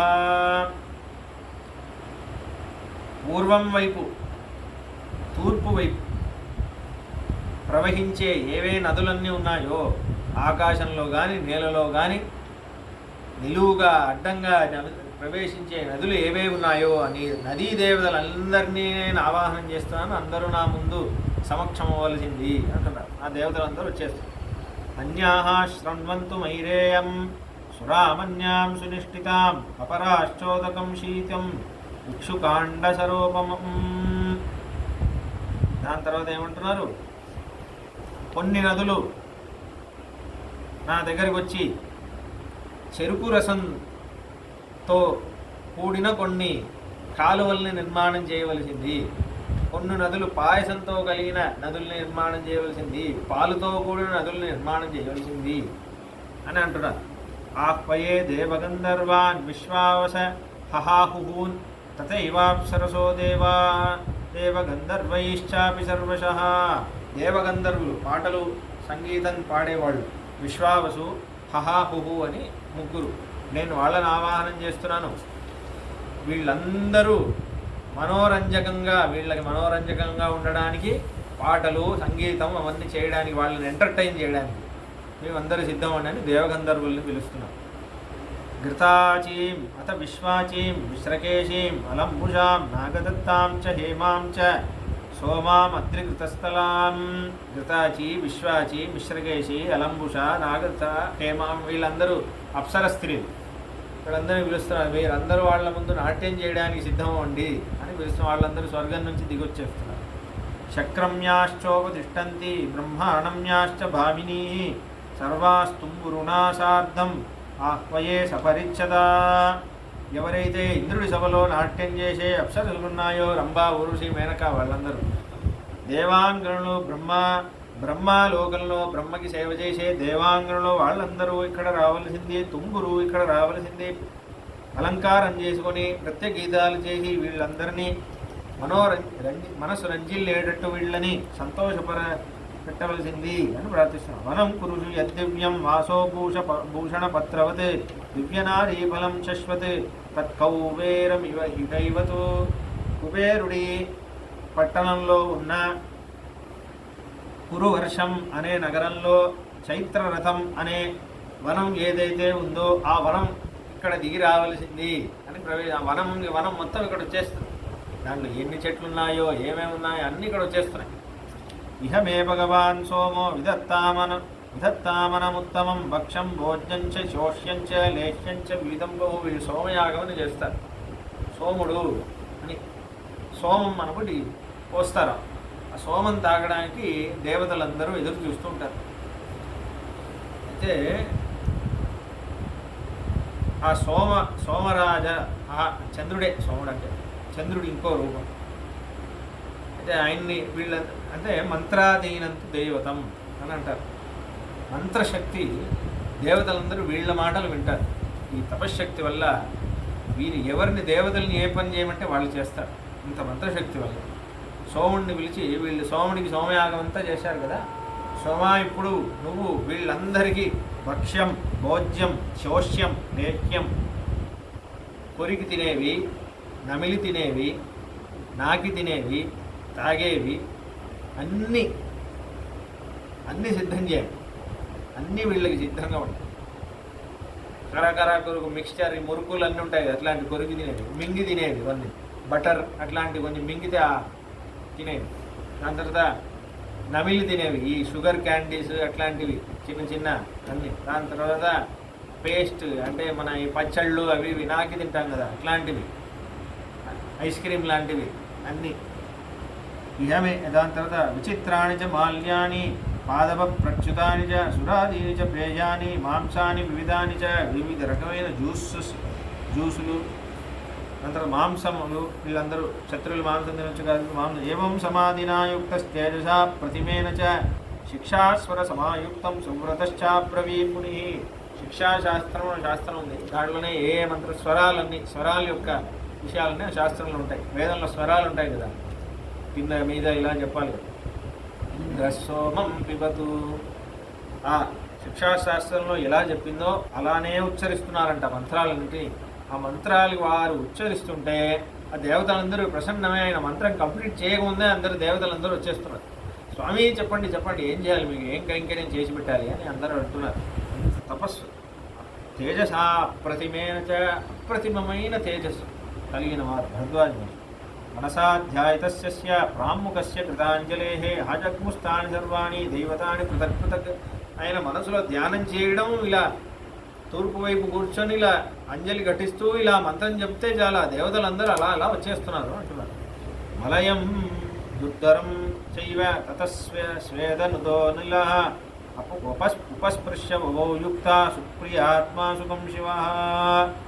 దాని తర్వాత నాకు మలయ పర్వతం, దర్దుర పర్వతం అని 2 పర్వతాలు దగ్గర నుంచి ఏదైతే ఆ పర్వతాల నుంచి ఒక గాలి వెళ్తుందంట. ఆ అక్కడ వెళితే ఆ గాలి తాగంగానే మనకి చెమటంతా పోయి ఏదో ఒక స్ప్లిటేజీలో కూర్చున్నట్టు ఉంటుంది. చల్లటి గాలి, ఒక మంచి గాలి. ఆ గాలి ఏమైతే మలయ పర్వతం, దర్దుర పర్వతంలో వీస్తుందో ఆ గాలి ఇక్కడ రాని, ఆ వాయువు ఇక్కడ ప్రవేశించని, వీళ్ళందరికీ కష్టం అన్నీ పోగొట్టని, వీళ్ళకి ఇంత బడలిక మొత్తం పోవాలి, ఒక ఏసీ లాగా అయిపోవాలి. అలా అంటే ఆ గాలి వెంటనే చల్లగా అయిపోతున్నాడు. ఆయన చెప్పంగానే ప్రార్థించగానే మొత్తం వాతావరణం చల్లగా, అంత మంచి ఇలా అందంగా హాయిగా ఒక గాలి. తతోప్యవర్షంత గణాదివ్యా కుసుమవృష్టయ దేవదందుభి ఘోషశ్చ దిక్షు సర్వాసు శుశ్రువే. దాని తర్వాత ఎక్కడ చూసినా ఆ వనం నుంచి పుష్ప వర్షాలు, ఇలా వాళ్ళ మీద పుష్పాల వర్షాలన్నీ కురిపిస్తున్నాయి. వివిధ రకమైన మల్లెపూలు, ఆ పూలన్నీ వర్షాలు కురిపిస్తున్నాయి. ప్రమవుశ్చోత్తమావాత ననుతాశ్చాప్సరోగణా దేవగంధర్వ వీణా ప్రముఖుస్వరాన్. ఉత్తమమైన వాయువు ఇలా వస్తుంది. అప్సరసులు నాట్యం మొదలుపెట్టారు. దాని తర్వాత దేవగంధర్వులు పాటలు మొదలుపెట్టారు, వీణా వాయించడం మొదలుపెట్టారు, తుమ్మురు మొదలైన వాళ్ళు. సశబ్దోధ్యాం చ భూమించ ప్రాణినాం శ్రవణాని చ వివేశోచ్చావచశ్లక్ష్ణ సమోలయ గుణాన్విత. ఆ సంగీతం శబ్దం ఎలా ఉంది, ఆరోహణం అవరోహణం, ఈ రాగం ఆ రాగం అన్నీ ఇలా గమకాలు ఆ వీణలు ఇలా వాయించేస్తున్నారు, నాట్యాల అభినయాలన్నీ చేసేస్తున్నారు. అంత హాయిగా అదంతా ఉంది. తస్మిన్నేవంగతే శబ్దే దివ్యే శ్రోత్రముఖే సుతే నృణాన్ దదర్శ భారతం సైన్యం విధానం విశ్వకర్మణ. అయితే అవన్నీ వీళ్ళందరూ మెల్లగా అలా ప్రవేశిస్తున్నారా, దాని ముందే ఈ ఏర్పాట్లన్నీ అయిపోయిందా, వీళ్ళని చూసి ఏంట్రా ఇది ఇంత బాగుంది అని వాళ్ళందరూ ఆశ్చర్యపోతున్నారు. ఎక్కడ చూడట్లేదు, అక్కడ చూడు, అక్కడ నాట్యం చేస్తున్నాం, ఇక్కడ చూడు, అదే వివిధమైన లక్షణాలు అన్నీ ఉన్నాయి. విశ్వకర్మేమో విశ్వకర్మనే మొదలుగా బట్ అడియన్ ఇక్కడ రండి, ఇక్కడ ఏంటి అయితే బభూభూహి సమంతత పంచయోజనం, 5 యోజనములు. యోజనం అంటే ఎన్నో కిలోమీటర్స్, అలా ఒక యోజనం అంటేనే ఎన్నో కిలోమీటర్స్. అట్లా 5 యోజనములు కల ఒక పెద్ద ఒక శాలని నిర్మాణం చేస్తున్నారు వీళ్ళందరూ ఉండడానికి. చెప్పలేము అసలు. ఒక యోజనం అంటే ఎన్నో కోశములు, 9 కోశములు ఒక యోజనం అనుకోండి. అలా 5 యోజనములు అంటే ఎంతో దూరం, చాలా దూరం. 50 కిలోమీటర్స్ అలా ఉంటుంది. 12 కిలోమీటర్స్, 60 కిలోమీటర్స్. 60 కిలోమీటర్స్ అంత పెద్ద అంటే మొత్తం 60 × 60 అంత పెద్ద నగరంలో ఒక మొత్తం నగరం, మినీ నగరం సృష్టించేశారు. అంత నగరంలో ఎక్కడ చూసినా రూమ్స్ వర్ణన కూడా వస్తుంది, చెప్తాను. అది చూడగానే విశ్వకర్మ నిర్మాణం చేసేసారు. తస్మిన్ బిల్వాహ కపిత్తాశ్చ పనసాహ బీజపూరకాహ. బిల్వ వృక్షాలేంటి, కపిత్త వృక్షాలేంటి, పనస పండ్లు, జాక్ ఫ్రూట్ వృక్షాలు, ఆమలక్యో ఉసిరికాయ వృక్షాలు అవన్నీ పడుతున్నాయి హాయిగా. బబూ అంటే కవిత అంటే రేగిపళ్ళు, అవి ఇవి అన్నీ. అలా భూషితా ఉత్తరేభ్య కురుభ్యశ్చ వనం దివ్యోపభోగవత్ ఆజగామ నదీ సౌమ్య తీరజైర్బహుభిర్వృత. అన్ని నదులన్నీ వచ్చేసాయి, తటాకాలన్నీ ఫుల్. వాళ్ళు స్నానం చేయడానికి ఎక్కడ చూసినా మంచి తటాకాలు, ఫ్రెష్ వాటర్ ఎక్కడ చూసినా. అన్ని స్విమ్మింగ్ పూల్స్ అన్నీ ఉంటాయి. ఒక స్విమ్మింగ్ పూల్ చూస్తేనే పెద్ద ఇదైపోతున్నారు. పెద్ద గేటెడ్ కమ్యూనిటీలో ఒకే ఒక స్విమ్మింగ్ పూల్ చూస్తే అంత ఇదైపోతున్నారు. నదులన్నీ ఇన్ని నదులు వచ్చేసాయి. దాని తర్వాత చతుశాలాని శుభ్రాణి శాలాశ్చ గజవాజినాం హర్మ్యప్రాసాద సంయుక్త స్తోరణాన్ని శుభాని చ. అయితే ఒక్కొక్క 4 స్తంభాలతో నిర్మించబడిన రకమైన మండపాలు, గుణాలన్నీ రెడీగా ఉన్నాయి. అక్కడ ఏనుగుల్ని, గుర్రాల్ని పార్క్ వాళ్ళందరినీ కట్టుపెట్టడానికి కూడా ఏర్పాట్లు చేసేంత బాగా భరద్వాజ మహర్షి తపశ్శక్తితో సృష్టించారు. దాని తర్వాత అట్టాలికములు అంటారు. అక్కడే ఏమవుతుందంటే అక్కడ అదే కూర్చోవడానికి అరుగులు అట్లాంటివన్నీ అవన్నీ ఏర్పాటు చేశారు. దాని తర్వాత ఎక్కడ చూసినా సుందరమైన మహిళలు స్వాగతం పలకడానికి, సుందరమైన మహిళలు అందరూ ఎదురు చూస్తూ వాళ్ళందరూ స్వాగతిస్తున్నారు. సితమేఘ నిపంచావి రాజవేష్మ సుతోరణం శుక్లమాల్య కృతాకారం దివ్యగంధ సముక్షితం. అయితే ఒక్కొక్క ద్వారానికి అన్ని తెల్లవి తెల్ల ద్వారాలు, వైట్ అండ్ వైట్. ఈ వైట్గా ఉంటాయి. ఎస్పెషలీ ఈ రాయల్, ఇది ఈ యూరోపియన్ హిస్టారికల్ సైట్స్ అన్ని చూశానంట, మొత్తం వైట్గా, డోర్స్ అన్ని వైట్, అన్ని వైట్, సెరామిక్ మొత్తం ప్లాస్టర్ ఆఫ్ ప్యారిస్ లాగా మొత్తం వైట్ అండ్ వైట్గా ఉంటుంది. అదొక రాయల్టీ. అలానే ఇది కూడా మొత్తం అలా చేసి పెట్టారు. చతురశ్రమ సంభాతం శయనాసన యానవత్ దివ్యే సర్వర సైర్యుక్తం దివ్య భోజన వస్త్రవత్. ఒక్కొక్కళ్ళకి ఒక్కొక్క రూమ్స్ ఇచ్చారట, ఒక్కొక్క సైనికుడికి ఒక ప్రైవేట్ రూమ్ అలా ఏర్పాటు చేశారు. దాంట్లో కూర్చోవడానికి, పడుకోవడానికి, దాని తర్వాత గుర్రాలని పెట్టుకోవడానికి వివిధ రకమైన స్థానాలు. దాని తర్వాత ఒక్కొక్క రూములో మళ్ళీ వివిధ రకమైన జ్యూసెస్ అన్నీ ఉన్నాయి. అన్నీ ఫుల్ స్టాక్ అలా ఉంది. ఒక్కొక్క దివ్య రసమైన భోజనం. అందరికీ కొత్త వస్త్రాలు కూడా, వార్డ్రోబ్ అంతా ఫుల్గా ఉంది. నీకు ఏ వస్త్రం కావాలో వేసుకో అన్నట్టు. దాని తర్వాత ఉపకల్పిత సర్వాన్నం ధౌత నిర్మల భాజనం కృప్త సర్వాసనం శ్రీమత్ స్వాస్తీర్ణ శయనోత్తమం. కూర్చోవడానికి, పడుకోవడానికి, అబ్బా అంత కూర్చొని అదే సోఫా లాంటివి, దాని తర్వాత పడుకోవడానికి వివిధ మంచి mattress, sleep well, sleep fine అట్లాంటివి ఏదో ఉన్నాయి కదా, అట్లాంటి మ్యాట్రెస్ అన్నీ కొంచెం అయినా సుందరంగా కనిపిస్తున్నాయంట. అలా ప్రవివేశ మహాబాహుర్ అనుజ్ఞాతో మహర్షిణ వేష్మతత్రత్న సంపూర్ణం భరత కైకేయీసుత. దాని తర్వాత ఇంకో ప్రాసాదం నిర్మాణం చేశారు. ఇవన్నీ నార్మల్ జనాలకి. ఇప్పుడు రాజ్యాలకి, వాళ్ళందరికీ, మంత్రులకి, వాళ్ళకి మళ్ళీ స్పెషల్గా ఇంకా బాగా నిర్మాణం చేయాలి కదా. వీళ్ళకేమో ఆ ప్రసాద మండపాలన్నీ నిర్మాణం చేస్తుంటే అనుజగ్ముస్తే హే సర్వే మంత్రిణ స పురోహితా బభూవుశ్చ ఉదాయుక్తా తం దృష్ట్వా వేష్మ సంవిధిం. వాళ్ళకి వివిధ రకమైన అన్ని ఏర్పాటు చేస్తుంటే ఆ మండపాలు, ఆ ప్రాసాద మండపం, పెద్ద ప్రాసాద మండపం లోపల చిన్న ఒక శాల లోపల వీళ్ళందరూ కూర్చోవడానికి గది లోపల రత్నాలన్నీ పొదుగున్న స్తంభాల మధ్యలో బంగారు సింహాసనం పక్కన సింహాసనం మీద తెల్లటి గొడుగు, చామరం, ఛత్రం, ఇక్కడ ఇటువైపు సీట్స్ భరతుడికి అన్ని ఏర్పాటన్నీ చేశారు. భరత ఇక్కడ రా, ఇక్కడ నువ్వు కూర్చో అంటున్నాడు. తత్ర రాజాసనం దివ్యం యజనం ఛత్రమేవ చ భరతో మంత్రిభిస్స అర్ధం అభ్యమర్తత రాజవత్. మంత్రులన్నీ అందరూ ప్రవేశించారు, భరతుడు కూడా ప్రవేశించాడు. ఇక్కడే భరతుడు ఏం చేస్తాడో చూడాలి. ఇది ఒక పరీక్ష అందరికీ. అంటే భరతుడు హృదయం ఎలా ఉంది అనేది చూపించడానికి. ఇప్పుడు సింహాసనం, ఇప్పుడు ఇది అయోధ్య కాదు కదా, ఇది అయోధ్య సింహాసనం ఏం కాదు కదా, నార్మల్ ఒక సింహాసనం కింగ్ కూర్చోడానికి. కానీ భరతుడు కూర్చోడానికి సింహాసనం ఇచ్చాడా? భరతుడు వెళ్ళాడట. తత్ర రాజ్యాసనం దివ్యం విజనం ఛత్రమేవ చ. వెళ్ళాడు, నమస్కరించాడట సింహాసనానికి. సింహాసనంలో అన్నే రాముడు కూర్చున్నట్టు ధ్యానం చేసుకొని పక్కనే ఆ చామరం వేసేది ఇలా విసిరికన్ను ఉంటుంది కదా, గొడుగు పట్టాడు. ఇలా అన్నకు గొడుగు వేస్తున్నట్టు గొడుగు వేశాడు. మనం చేస్తాం కదా ఆరితప్పుడు, ఇలా ఛత్రం వేసేసి ఆ సింహాసనం పాదం పెట్టడానికి ఒక పీఠం ఉంటుంది, అక్కడ నమస్కారం చేసి సైడ్లో వచ్చి ఇలా దాసుడిగా ఇలా కూర్చొని ఇలా నిల్చున్నాడు. అక్కడ అన్నయ్య రాముడు కూర్చున్నాడు. భావం.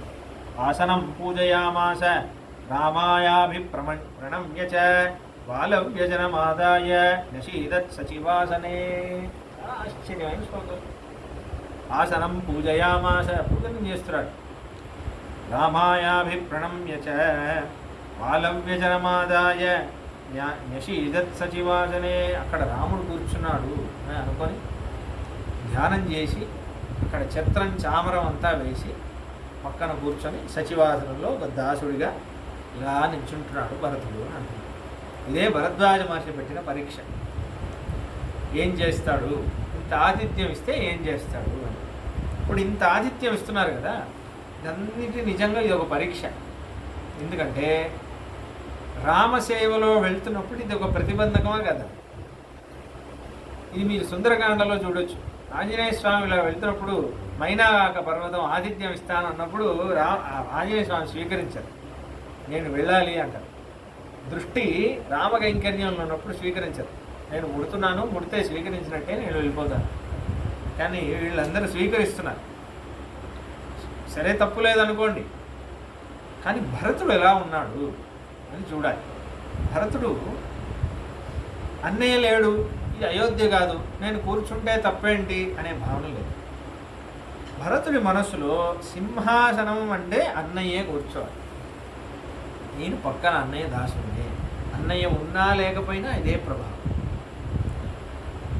ఇది చాలా గొప్ప ధర్మం. ఇది చాలామంది నాకు తెలుసు. ఉదాహరణకి ఆండవనాశ్రమ సంప్రదాయంలో మీరు శ్రీరంగం వెళ్ళారనుకోండి, పక్క పక్కనే 2 ఆశ్రమాలు ఉంటాయి. పెరియాండవనాశ్రమం, చిన్న ఆండవనాశ్రమం అని 2 ఆశ్రమాలు ఉంటాయి. పెరియాశ్రమం, చిన్న ఆశ్రమం అని 2 ఆశ్రమాలు ఉంటాయి.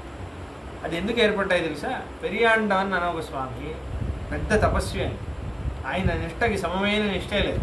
అటువంటి ఒక ఆచార్య పురుషుల్ని చూడలేదు. ఇప్పుడు కూడా ఆండవనాశ్రమంలో ఏదైనా ఒక సమస్య వస్తే ఆ పెరియాండవన్ పాదుకని ప్రార్థించండి అంటారు. ఇప్పుడు కూడా ఆ పెరియాండవన్, ఆ మహాయోగి ఆ పాదుకల్ని ప్రార్థిస్తే ఏదైనా సఫలీకృతం అవుతుంది అనేది ఆండవన్, ఇప్పుడున్న ఆండవన్ స్వామి వారు కూడా పెరియాండవన్ పాదుకనే ప్రార్థిస్తారు.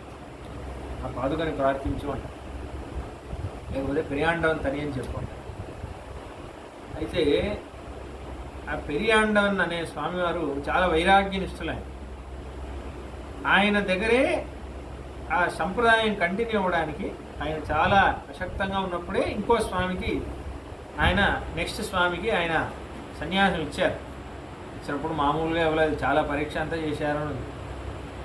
చాలా నిజంగా ఆచార్య లక్షణం అంత ఉందా, మంత్రసిద్ధి ఉందా, శరణాగతి చేయి, అందరికీ భరణ్యాసం చేయాలంటే మంత్రసిద్ధి ఉండాలి కదా, అది ఉందా అనేది పరీక్షించారంట. ఏది, ఈ స్తంభాన్ని జరిపి చూపించు నీ మంత్రసిద్ధితో అన్నారట. ఆయన స్తంభాన్ని జరిపి చూపించారు. చూపించి అందులో పరీక్షలు అన్నీ పెట్టారు. ఆయన వేదాధ్యయనం ఎలా ఉంది, ఆయన వేదాంత జ్ఞానం ఎలా ఉంది, ఆయన భక్తి ఎలా ఉంది, ఆయన తపస్సు ఎలా ఉంది అన్నీ పరీక్షించి దాని తర్వాతే చిన్నాండం స్వామికి దీక్ష ఇచ్చారు. దాని తర్వాత నీ మంత్రసిద్ధి అంతా నాకు దానంగా ఇచ్చేయి అని తీసుకున్నారు.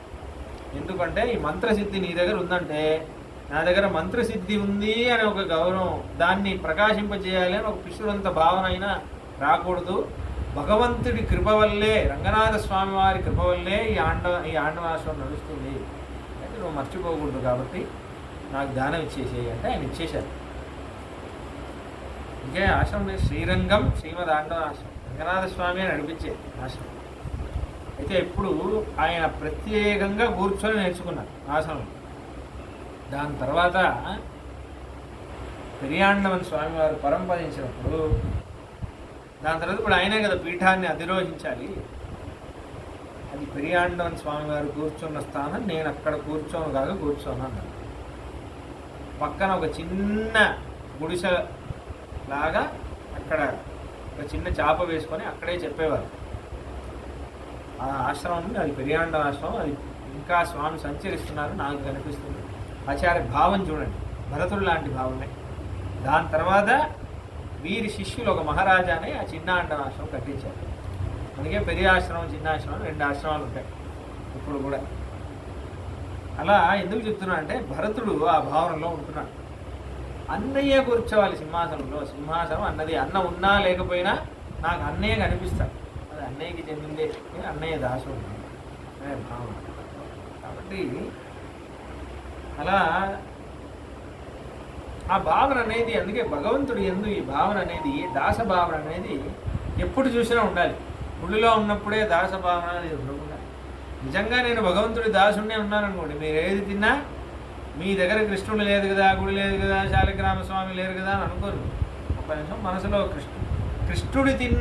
కృష్ణుడు తినగా మిగిలిన ప్రసాదమే నేను తినాలి అంటే మానసికంగా కృష్ణుడికి సమర్పిస్తాను. పొట్టబట్టలు వేసుకుంటున్నారా, ఒకసారి మానసికంగా కృష్ణుడికి సమర్పిస్తాను. కృష్ణుడు పక్కనే ఉండాలి అనేది అవసరం లేదు. ఆ భావన మీకు, ఆ దాస భావన మీకు అది నిలకడగా స్థిరంగా ఉందనుకోండి, మీకు ఆ భావన ఎప్పటికీ ఉండాలి. ఇదో నేను మర్చిపోయాను అనే భావన రాదు. మీకు నిజంగా దాసభావం ఉంటే మీకు ఎప్పటికీ గుర్తుంటుంది. అది భరతుడిని చూసి నేర్చుకోవాలి. చూడండి, ఇక్కడ ఎవరూ తప్పు పడ్డరు, అయినా కానీ ఉంటున్నారు, అలానే ఉంటున్నారు. కాబట్టి అదే విషయం ఏంటంటే, గుడిలో నేను పరమ వైష్ణవుణ్ణి పరమ భాగవతుణ్ణి అని నామం పెట్టుకొని ఇక్కడ వైష్ణవ దాసుడిగా ఉండడం కాదు. మిమ్మల్ని పాకిస్తాన్లో పడేసినా మీరు అలానే ఉండాలి, అప్పుడు కూడా మీరు అలానే ఉండాలి. ఇదే ఊర్ధ్వగుండ ధారణం చేస్తూ ఉండాలి. అది విషయం.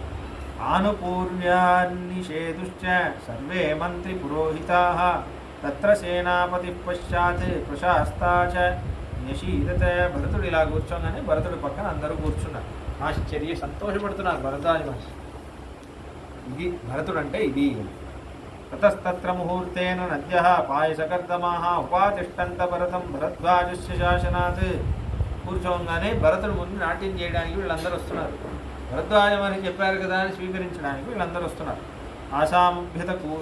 ఆసాం ఉభయతకూలం పాండు మృత్తికలేపనాః రమ్యాశ్చావసతా దివ్యా బ్రాహ్మణాస్య ప్రజాతజాః. దాని తర్వాత ఏదైతే రమణీయమైన భవనాలన్నీ ప్రకటితమయ్యాయో అవన్నీ తెల్లగా ఉంటున్నాయి, మెరిసిపోతున్నాయి. బ్రాహ్మణులకి వశిష్ఠ మహర్షులు, ఆ మహర్షులందరికీ మంత్రులందరికీ సపరేట్ క్వార్టర్స్ అన్నీ ఏర్పాటు చేశారు. ఏంది ఒక్క పూటకి ఇదంతా. తేనైవ చ ముహూర్తేన దివ్యాభరణ భూషితాః ఆకుర్వింశతి సహస్రా బ్రహ్మణాః రహితా స్త్రియః. వాళ్ళందరినీ దాని తర్వాత అదే ముహూర్తంలో చతుర్ముఖ బ్రహ్మ 20,000 దివ్యాంగణ స్త్రీలను పంపించారట. బ్రహ్మ పంపించారు అని చూడంగానే వాళ్ళందరూ సువర్ణ మణిముక్తేన ప్రభాళేన చ భూషిత, మంచిగా అలంకరింపబడి అలా ఆనందంగా ఉంటున్నారు. దాని తర్వాత వెంటనే ఆగుర్వింశతి సహస్ర నందనాదాప్సరోగణాః. దాని తర్వాత నారదస్తుంబురుర్గోపః ప్రభయా సూర్యవర్చసః. దాని తర్వాత నందనవనం నుంచి మళ్ళీ ఇంకో 20,000 అప్సర స్త్రీలు వచ్చారట. నారద మహర్షి తుంబురు, నారద మహర్షి వీళ్ళ కోసం నాట్యం చేస్తున్నారు. చూడండి, అలంబుషా మిశ్రకేశి, మొత్తంగా 60,000 గోపికా స్త్రీలు వచ్చారు. కుబేరపురం నుంచి 20,000 మంది, బ్రహ్మపు లోకం నుంచి 20 మంది స్త్రీలు, 20,000 మంది స్త్రీలు. దాని తర్వాత నందనవనం నుంచి 20,000 స్త్రీలు. అలంబుషా మిశ్రకేశి పుండరీఖాత వామన ఉపానృత్యంత భరతం భరద్వాజ మరి శాసించారని భరతుడి ముందు సభలో అలంబుష మిశ్రకేశి పుండరీక వామన అనే స్త్రీలందరూ, ఇంద్రలోకంలో నాట్యం చేసే స్త్రీలందరూ భరతుడి ముందు నాట్యం చేస్తున్నారు. యాని మాల్యాని దేవేషు యాని చైత్రరతేవనే ప్రయాగే చాన్య దృశ్యంత భరద్వాజస్య తేజస. ఏ పళ్ళు పూలన్నీ దేవలోకంలో వాళ్ళు వేసుకొని అలంకరింపబడతారో అవన్నీ ఆ అలంకారాలతో ఏంటి చెప్పాలంటే, కరెక్ట్ ఎగ్జాంపుల్ చెప్పాలంటే, మన ఈ బందోబస్తుకు వచ్చే పోలీసులందరినీ రోల్స్ రాయిస్ కారులో ఎక్కించి అందరికీ ఒక్కొక్క రోల్స్ రాయిస్ గిఫ్ట్ ఇస్తే ఎలా ఉంటుంది? అటువంటి పనులన్నీ చేస్తున్నారు భరద్వాజ మహర్షి. అయితే బిల్వార్దంగిక ఆసన్ శమ్యాగ్రాహ విభీతకాః అశ్వత్థా నర్తకాశ్చాసన్ భరద్వాజస్య తేజస. బిల్వ వృక్షం, ఆ వృక్షం, ఈ వృక్షం, అవన్నీ వీళ్ళు చేసే నాట్యానికి ఆ వృక్షాలు కూడా నాట్యం చేస్తున్నాయి. వృక్షం నుంచి ఆ స్త్రీలందరూ వచ్చి వృక్షాలే స్త్రీ రూపంగా మారి వాళ్ళందరూ భరతుడి కోసం నాట్యం చేస్తున్నారు. శింషపా మలకీ జంబూ యాశ్చాన్య కాననేలతాః మాలతి మల్లికా జాతిర్, ఇలాంటి వృక్షాలన్నీ వస్తున్నాయి. దాని తర్వాత సురాం సురాపా పిబత పాయసం చ బుభుక్షితాః మాంసాంచ సుమేధ్యాని భక్ష్యం చామ్యోయదిచ్చతి. దాని తర్వాత అప్సర స్త్రీలందరూ పిలిచి దాని తర్వాత వాళ్ళందరికీ ఏంటి ఆ స్త్రీలందరూ ఈ సైనికుల దగ్గర వచ్చి ఒక పెద్ద రెస్టారెంట్, అక్కడ ఓన్లీ హనీ మాత్రమే దొరికేటట్టు ఒక కౌంటర్, కెఫెటేరియాలో పెద్ద కౌంటర్. అందులో ఒక కౌంటర్లో ఓన్లీ సురాపానం, ఒక కౌంటర్లో మాంసాలు, ఒక వాడనంలో ఒక పాయసం, మంచి అలాంటివి. అవి స్త్రీలందరూ ఉత్తమమైన అలంకరింపబడిన దేవలోక స్త్రీలందరూ మధువు ఎవరికి కావాలి, తేనె ఎవరికి కావాలి, అందరు ఇక్కడ రండి అని ఆవిడ అందరికీ నవ్వుతూ పోస్తున్నారు. 20 మంది స్త్రీలు ఒక్కొక్కరికి పోషిస్తున్నారు.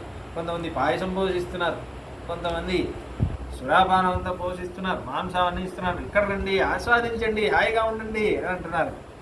ఉచ్చోధ్య స్నాపయంతి స్మ నదీ తీరేషు వల్గుషు అప్యేకమేకం పురుష ప్రమాదా సప్తచాష్ట. ఒక్కొక్కళ్ళని స్త్రీలందరూ, ఈ అప్సర స్త్రీలందరూ ఒక్కొక్కళ్ళ సైనికుడు ఒక్కొక్కడికి నదిలో నుంచి అది స్విమ్మింగ్ పూల్ లాగా ఒక్కొక్కడికి నుంచి ఇటువైపు 4 మంది స్త్రీలు, అటువైపు 4 మంది స్త్రీలు, ఒక్కొక్కడికి 8 స్త్రీలు అంటారు. సప్తచ అష్టచ అంటున్నారు. 7-8 స్త్రీలు, అప్సర స్త్రీలందరూ వాడికి చేయి రుద్ది, కాలు రుద్ది, అక్కడికి అన్నీ అది నలుగు పిండి అంతా పెట్టి వాడి శరీరం అంతా రుద్ది వాడికి స్నానం అంతా చేయించి ఒక్కొక్కడికి స్నానం చేస్తుంటే వాళ్ళందరూ అంటున్నారు సంవాహత్యంచ సమాపేతుర్నార్త్యో విపులలోచనా పరిమృజ్య తదాన్యోయం పాయయంతి వరాంగణా. దాని తర్వాత సుందరమైన వాళ్ళకి అలంకారం, చందనం అన్నీ రాస్తున్నారట, అలంకారం అంతా వాళ్ళే చేస్తున్నారట, హెయిర్ డెకరేషన్ అంతా చేస్తున్నారట. హయాన్ గజాన్ కరానుష్టాన్ వాళ్ళందరూ ముట్టుకుంటే వీళ్ళకి ఏమేమో అయిపోతుంది. అప్సర స్త్రీలు కదా, హాయిగా అలా ఉంటున్నారు. దాని తర్వాత హయాన్ గజాన్ కరానుష్టాన్ తథైవ సురభేసుతాన్ అభోజయన్ వాహనపాన్ స్తోషాం భోజ్యం యథావిధి. దాని తర్వాత ఏనుగులు తినడానికి, ఏనుగులు ఒక వనం మొత్తం ఇచ్చేసారనుకోండి, పంటలు చేసుకుంటాయి కదా, అట్లాంటి ఒక వనాలన్నీ ఏనుగులన్నీ దుక్కుతున్నాయట, అటు తిరుగుతున్నాయి. ఏనుగు కూడా కొంచెం నీళ్ళన్నీ కావాలి, స్నానం చేస్తాయి మట్టి వేసుకుంటాయి, స్నానం చేసుకుంటాయి మట్టి వేసుకుంటాయి, ఇదే చేస్తాయి కదా ఏనుగులన్నీ. దాని తర్వాత గుర్రాలన్నీ తినడానికి, ఆవులన్నీ తినడానికి మంచి పచ్చగడ్డి, పెద్ద పెద్ద గడ్డి, అవన్నీ ఆనందపడుతున్నాయట. మేకదూడలన్నీ తొక్కుతున్నాయట, గుర్రాలన్నీ కేకలు పెడుతున్నాయట. ఇక్షూంశ్చ మధులాజాంశ్చ భోజయంతి స్మ వాహనాన్ ఇక్ష్వాకువర యోధానాం చోదయంతో మహాబలాః నాశ్వవందోష్వమాజాన్నః గజం కుంజర విగ్రహ మత్త ప్రమత్తముదిత సాచమూస్తత్ర సంభువౌ. దాని తర్వాత ఆయన ఎవడెవడు ఏమేమి స్నానం చేస్తున్నాడో, వాడి గుర్రం ఎక్కడ వెళ్ళిందో వాడికి తెలియదు, ఏనుగు ఎక్కడ వెళ్ళిందో వాడికి తెలియదు, రథం ఎక్కడ పోయిందో వాడికి తెలియదు, వాడి నగలన్నీ ఎక్కడ పెట్టాడు ఏం తెలియదు. హాయిగా ఒక్కొక్కడు మర్చిపోయాడు అన్నిటినీ. దాని తర్వాత అంటున్నారు తర్పితా సర్వకామైశ్చ రక్తచందన రూషితా అప్సరోగణ సంయుక్తా సైన్యావాచి. ఉదాహరణ వీళ్ళందరూ రక్తచందనం అంతా రాసేసి అంత అలంకారం అన్నీ చేసి వస్తుంటే హాయిగా అందరూ ఇలా ఇది చేస్తున్నారు కదా, చేస్తుంటే అంటున్నారు వీళ్ళందరూ చూడండి, ఇప్పుడు ఏమంటున్నారు చూడండి, వీళ్ళు పరీక్షలో ఫెయిల్ అయిపోయారు. భరతుడు పాస్ అయ్యాడా, వీళ్ళందరూ ఫెయిల్ అయిపోయారు పరీక్ష. ఇందుకే రాముడు వదిలేసి వెళ్ళాడు. నైవాయోధ్యాం గమిష్యామో నగమిష్యామ దండకాన్ కుశలం భరతస్యాతు రామస్యాస్తు తథా సుఖం. భరతుడు సుఖంగా ఉండని, ఇక్కడ రాముడు సుఖంగా ఉండని, మేము అయోధ్యకి వెళ్ళాము, దండకారణ్యం వెళ్ళాము, మేము ఇక్కడే ఉండిపోతాం, ఇదే మాకు సుఖంగా ఉంది అని అంటున్నాం. ఇది విషయం, అదే పరీక్ష. ఇది పాదాత యోధాశ్చ అస్యశ్వారోహ బంధకాః అనాథాస్థం విధిం లబ్ధ్వా వాచమేధాముదీరయన్. దాని తర్వాత అన్నీ వాళ్ళందరూ ఇలా ఈ సత్కారాలన్నీ పొంది ఇలా మాట్లాడుకుంటారు. దాంతో సంప్రహిష్ట వినేదుస్తే నరాస్తత్ర సహర్షసః భరతస్యాను యాతారః స్వర్గోయమితి చాబ్రువన్. రే ఇదేరా స్వర్గం అంటే అని అంటున్నారంట ఒకళ్ళకొకళ్ళు. ఇదే స్వర్గం అంటే, నిజంగా స్వర్గం అంటే ఇలానే ఉంటుంది. ఏం చేస్తారు, స్వర్గం ఇక్కడ తెచ్చిపెట్టారు అంతే. స్వర్గంలో ఇవే జరుగుతాయి. స్వర్గంలో ఏంటి, మీకు భగవద్ అనుభవం కలుగుతుందా, మీరు కృష్ణుడిని తెలుసుకుంటారా, ఏం చేయరు, ఇవన్నీ అనుభవించడానికే స్వర్గం. అమెరికా స్వర్గం రా అని ఎందుకంటున్నాను, అమెరికాలో రూల్స్ ఉండవు కాబట్టి, ధర్మశాస్త్రమే ఉండదు, ఎవడు ఇష్టం వచ్చినట్టు ఉండొచ్చు, అందుకే స్వర్గం అంటున్నారు కదా. స్వర్గం అంటే అలానే స్వర్గంలో లా అప్లై అవ్వదు. ఇంద్రుడి లోకంలో మీరు ఏదైనా చేయొచ్చు, అదే ఇంద్రలోకం అంటే. ఇంద్రలోకం అంటే ఏమనుకున్నారు మీరు, అన్ని మంచిదే ఉంటుంది, అదే స్వర్గం అనుకుంటున్నారా? ఇంద్రలోకంలో అన్నీ లీగల్. ఇంద్రలోకంలో మీరు డ్రగ్స్ కొట్టచ్చు, ఎవరైనా చేయొచ్చు, ఏ పాపమే రాదు, అదే స్వర్గం అంటే. ఇంద్రుడు ఏం చేస్తున్నాడు, తపస్సు చేస్తున్నాడు. ఇంద్రుడు ఏం చేస్తున్నాడో మీకు తెలియదా? ఎవ్రీథింగ్ ఈజ్ లీగల్ ఇన్ స్వర్గం, ఏదైనా చేయి. అక్కడ రూల్స్ అన్నీ ఉండవు. ధర్మశాస్త్రం రూల్స్ అన్నీ అక్కడ అప్లై అవ్వవు. అక్కడ వేరే రూల్స్ ఉంటాయి, వేరే బుక్ అక్కడ. రేష్యా చేష్ట్యశ్చ వద్వశ్చ బలస్థాశ్చాపి సర్వశః బభూవుస్తే ఉషప్రీతాః సర్వే చాథవ. అందరూ కొత్త బట్టలే అట. అసలు వాడు ఏం బట్టలు వేసుకొని వచ్చాడో వాడికి తెలియదు. మొత్తం కొత్త అప్పుడే నేసిన సిల్క్, ప్రీమియం సిల్క్ క్లాత్ అట్లాంటి వస్త్రాలన్నీ వేసుకున్నారట. మర్చిపోయారు. కుజరాశ్చ కరోష్ట్రాశ్చ గోవాశ్చ మృగపక్షిణ బభూవస్మృతాస్తత్ర నాతో హ్యన్యమకల్పయత్. దాని తర్వాత వాళ్ళకి ఏమంటే ఇంకా ఏ వస్తువు నాకు లేదని అసంతృప్తే లేనట్టు ఒక ఆతిథ్యం ఇస్తున్నారు. నా శుక్లవాససాస్తాసీత్ చ్యుతితో మలినో పివ రజసాద్వస్తకేశో వా నరః కశ్చిద దర్శిత.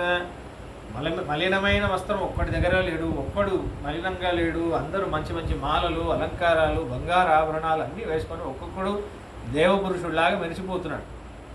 ఆజైశ్చాపిచ వారాహి నిష్ఠాన వర సంచయై ఫల నిర్యూహ సంసిద్ధై సూపైర్గంధర రసాన్వితై.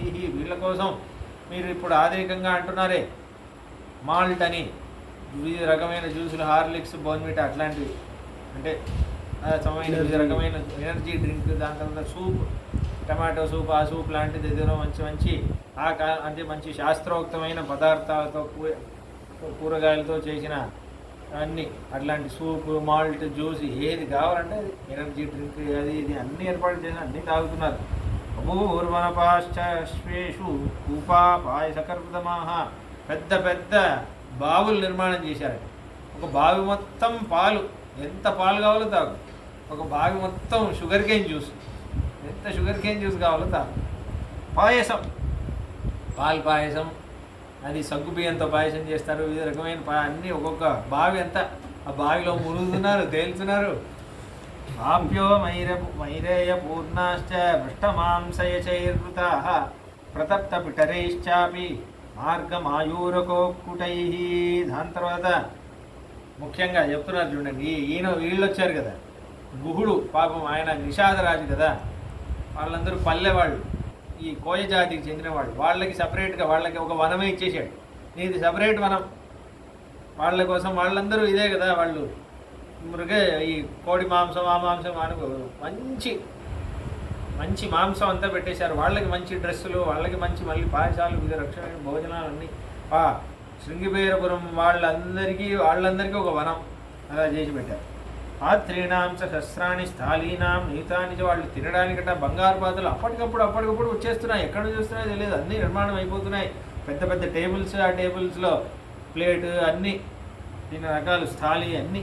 స్థాళ్య కుంభ కరంభ్యశ్చ గదిపూర్ణాః సుసంస్కృతాః యౌవనస్తశ్చ గౌరశ్చ కపిస్తశ్చ సుగంధినః. తిన్నాగా మళ్ళీ వీళ్ళకి హ్రదా పూర్ణ రసాలస్య దత్నః శ్వేతస్య చాపరై. ఎంత డిస్క్రిప్షన్ ఇస్తున్నారో వాల్మీకి మహర్షి. వీళ్ళందరికీ ఏంటి, ఒక్కొక్క పెద్ద పెద్ద చెంబులో ఫ్రెష్ కర్డ్, ఆ కర్డులో మళ్ళీ ఏమంటున్నారు, జీరా వేశారట, పుదీనా ఆకంతా చేసి మళ్ళీ మంచి మింట్ లస్సీ అవి ఇవి చేస్తారు కదా, అవన్నీ తయారు చేసి ఇస్తున్నారట ఈ స్త్రీలందరూ తాగడానికి. మ్యాంగో లస్సీ ఏ ఫ్లేవర్ కావాలంటే అది, బాదాం మిల్క్ కావాలా బాదాం మిల్క్, అన్నీ తయారు చేసి ఇస్తున్నారట. వివిధ రకమైన మసాలా గిసాలా అంతా వేసి ఏంటి వేస్తారు కదా, ఏంటి అజ్వైన్, దాని తర్వాత అది ఈ మసాలా లస్సీ తయారు చేయడానికి కొన్ని పదార్థాలన్నీ వేస్తారు. బ్లాక్ సాల్ట్, దాని తర్వాత ఇది డ్రై జింజర్, అవన్నీ వేసి తయారు చేస్తున్నారట చెప్తున్నారు. కల్కాశ్చూర్ణ కాషాయాంశ్చ స్నానాని వివిధాని చ దదృశుర్భాజనస్థాని తీర్థేషు సరితాం నరాః. అన్ని తాగుతున్నారు. శుక్లాన్నశుమతశ్చాపి దంతధావన సంచయాన్ శుక్లాశ్చందన కల్కాశ్చ సముద్రేషు తిష్ఠితాః. దర్పణాన్, మళ్ళీ వాళ్ళ కోసం అద్దములు, వేసుకోవడానికి పాదుకలు, కొత్త చెప్పులు, పాదుకలు, ఒక్కొక్కళ్ళకి గొడుగు, మళ్ళీ వాళ్ళకి విసరడానికి విసరకర్రలు, అంజనీహి వాళ్ళు పెట్టుకోవడానికి కాటుకలు, అన్ని మగవాళ్ళకి ఆడవాళ్ళకి అందరికీ అలంకరించుకోవడానికి.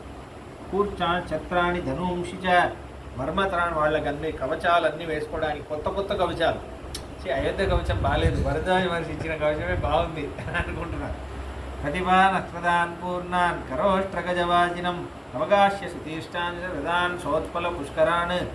దాని తర్వాత వీళ్ళందరికీ సుందరమైన అలంకారాలు, ఏంటి ఏనుగుకి ఒంటెలకి వాళ్ళింటికి కూడా అలంకారాలన్నీ చేస్తున్నారట. నీల వైదూర్ణి వర్ణ్యాచ మృదూన్ యవసంచయన్. ఈ వాళ్ళన్నీ తింటున్నారు.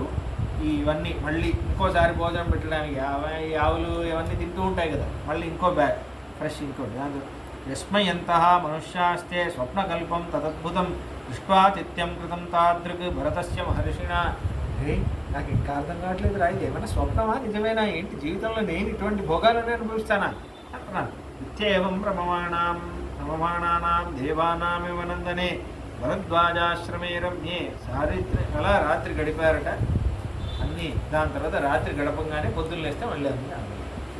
ఏ నది లేదు, ఏ చెట్టు లేదు, ఏ విధి లేదు, అన్నీ ఆనందం.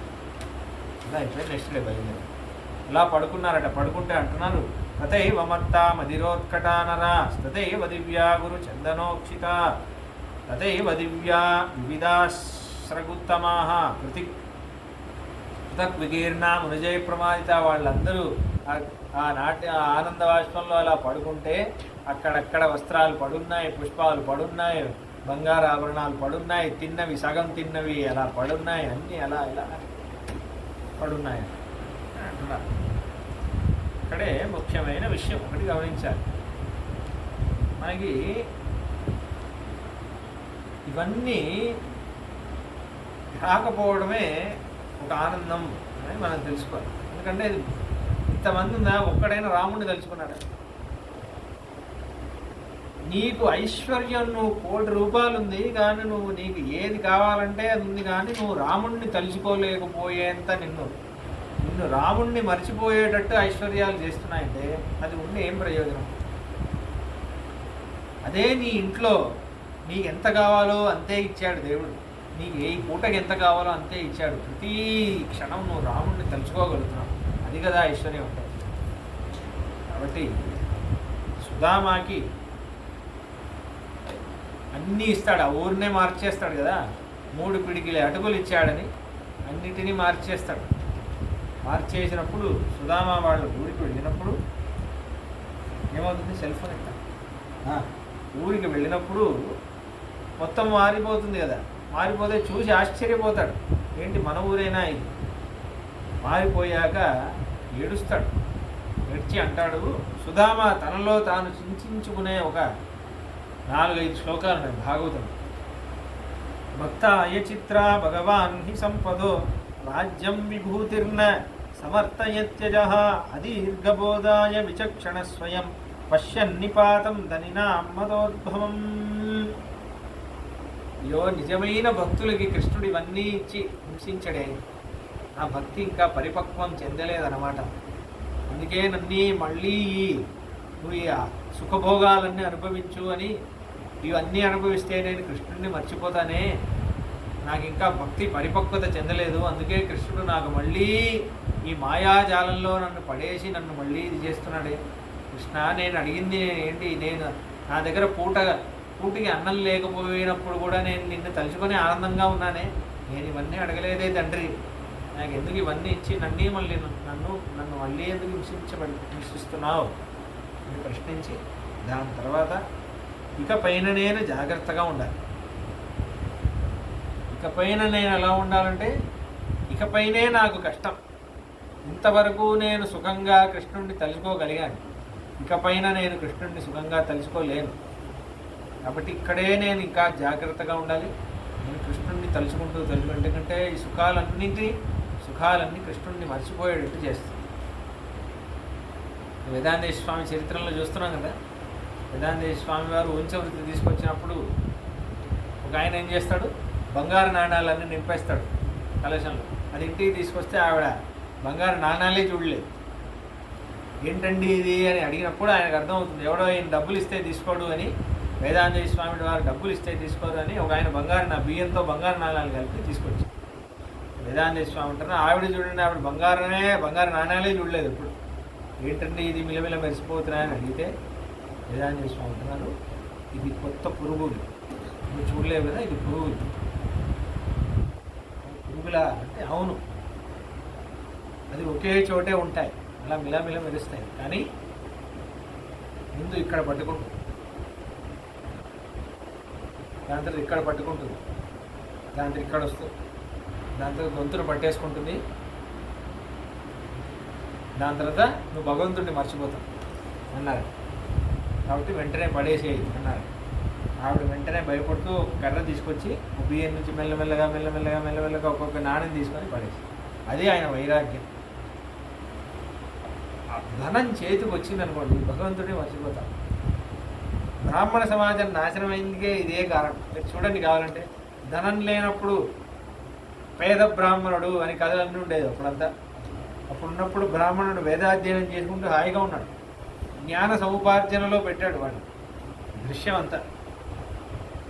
ఇప్పుడు బ్రాహ్మణులందరూ టాప్లోనే ఉన్నారు, అందరూ రాజకీయ పదవుల్లో చూడండి, ఆఫీసర్స్ అందరు చూడండి, అమెరికాలో కూడా వాళ్ళే, అమెరికా మినిస్ట్రీలో కూడా బ్రాహ్మణ సంబంధం అంతా ఉంది. కానీ ఎవడు వేదాధ్యయనం చేస్తుంది? ఏది నువ్వు సంపాదించిన ఐశ్వర్యం ఏంటి, నువ్వు పోగొట్టుకున్న ఐశ్వర్యం ఏంటి? నువ్వు పోగొట్టుకుంది ఐశ్వర్యం అని నువ్వు తెలుసుకుంటున్నావా? నువ్వు పొందింది ఐశ్వర్యం అని నువ్వు అనుకుంటున్నావు.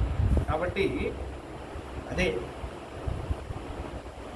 మనం అందరం గొప్ప గొప్ప పదవుల్లో వెళ్ళొచ్చు, అవన్నీ సంపాదించవచ్చు, అన్నీ చేయొచ్చు. కానీ భగవంతుడు నీకని ఇచ్చిన ఒక ధర్మాన్ని నువ్వు చేయకపోతే అవన్నీ సంపాదించి కూడా నువ్వు భగవంతుడి ప్రీతికి పాత్రం అవ్వవు కదా. ఏం ప్రయోజనం? స్వధర్మే నిధనం శ్రేయ పరధర్మో భయాపహ అంటున్నాడు. నేను నీకని ఒక ధర్మం ఇచ్చానా, అది చేస్తూ చేస్తూ నువ్వు కష్టం అనుభవించి చచ్చిపోయినా సరే అది శ్రేయ. నా హృదయంలో నువ్వు చాలా గొప్పవాడు. కానీ వేరెవడికో ఇచ్చిన ధర్మం నువ్వు చేశావంటే నువ్వు గొప్పవాడు ఉండొచ్చు, కానీ అది నీ దగ్గర శాశ్వతంగా ఉండదు, శాశ్వతంగా ఉండదు. కాబట్టి అందుకే ఏదో ఒక కాలంలో భగవంతుడి అనుగ్రహంలో ఎవరో ఒక మన పూర్వులు చేసిన ఒక ఇది వల్ల మళ్ళీ మన స్వధర్మంకి మనం వచ్చేస్తాం, భగవంతుడు వచ్చేటట్టు చేస్తాం. అట్లీస్ట్ భారతీయుల్ని అలా తెప్పించేస్తారు. క్షత్రియులు మళ్ళీ క్షత్రియ ధర్మంలో వచ్చేస్తారు, వైశ్యులు వైశ్య ధర్మంలో వచ్చేస్తారు. వాళ్ళు మీ కులవృత్తి అని ఒకటి ఉంటుంది, లాస్ట్కి అక్కడ వచ్చేస్తాడు. భగవంతుడు అలా చేస్తాడు. 60 ఏళ్ళకైనా సరే వచ్చేసి ఏదో వాడు జీతాంతం చేయకపోయినా సరే ఎప్పుడైనా నేను సంధ్యావందనం చేయాలి అని ప్రారంభిస్తాడు, అలా చేస్తాడు. కాబట్టి ఇలా వీళ్ళు అనుభవిస్తున్నారు. ఈ ఆతిథ్యం అనేది ఒక గొప్ప విషయం, చాలా గొప్ప విషయం. దాని గురించి చాలా చెప్పొచ్చు. ఈ ఆతిథ్యం బయట ఎదురు చూడాలి అని అంటాను కదా. వరదరాజస్వామి బ్రహ్మోత్సవం అప్పుడు వరదరాజస్వామి వారి గుడిలో వెండి వరదరాజస్వామి ఒక ఆయన ఉంటారు, ప్రణతార్తిహర వరదుడు అని పేరు ఆయన. ఆయన ఒకసారి గుర్రంలో వచ్చి ఒక సైనికుడిలా వచ్చి యోధ అందరూ అక్కడ కష్టం అంతా, అక్కడ దుండగులు అందరూ వస్తే వాళ్ళని సంహరించి ఆ గుర్రంతోనే పాటు ఆయన సన్నిధి లోపల వెళ్ళి మారిపోయి విగ్రహం అయిపోయాడు అని. అందుకే ఆయనకి ప్రణతార్తిహర వరదుడు అని పేరు. ప్రణతార్తిహరుడు, ప్రణత ఆర్తి, ఆర్తి అంటే కష్టం, నొప్పి కష్టాలని పోగొట్టే వరదరాజస్వామి అని పేరు. అయితే ఈ వరదరాజస్వామి బ్రహ్మోత్సవం అప్పుడు ఉత్సవస్వామికి అవుతుంది కదా. ఎవరైతే అగ్నిమండపం నుంచి వచ్చిన వరదరాజస్వామి బ్రహ్మోత్సవం అవుతుంది కదా. అయితే ఈ ప్రణతార్తిహర వరదుడు ఈ కాంచీపురం చుట్టూ ఉన్న అన్ని గ్రామాల్లో ఆయన 10 రోజులు సంచరిస్తారు. అందుకే మీరు కాంచీపురం బ్రహ్మోత్సవం అప్పుడు వెళ్ళారనుకోండి, ప్రాచీనంగా ఎన్నో కాలాల నుంచి కాంచీపురంలో ఉండేవాళ్ళు ఉంటారే, ఇప్పుడు కొత్తగా వచ్చిన వాళ్ళు కాదు, ఇప్పుడు అందరికి తెలియకపోవచ్చు. ఇప్పుడు కూడా పాత వాళ్ళందరూ రోజంతా 10 రోజులు ఇంటి బయట ఒకళ్ళు కూర్చుంటారు.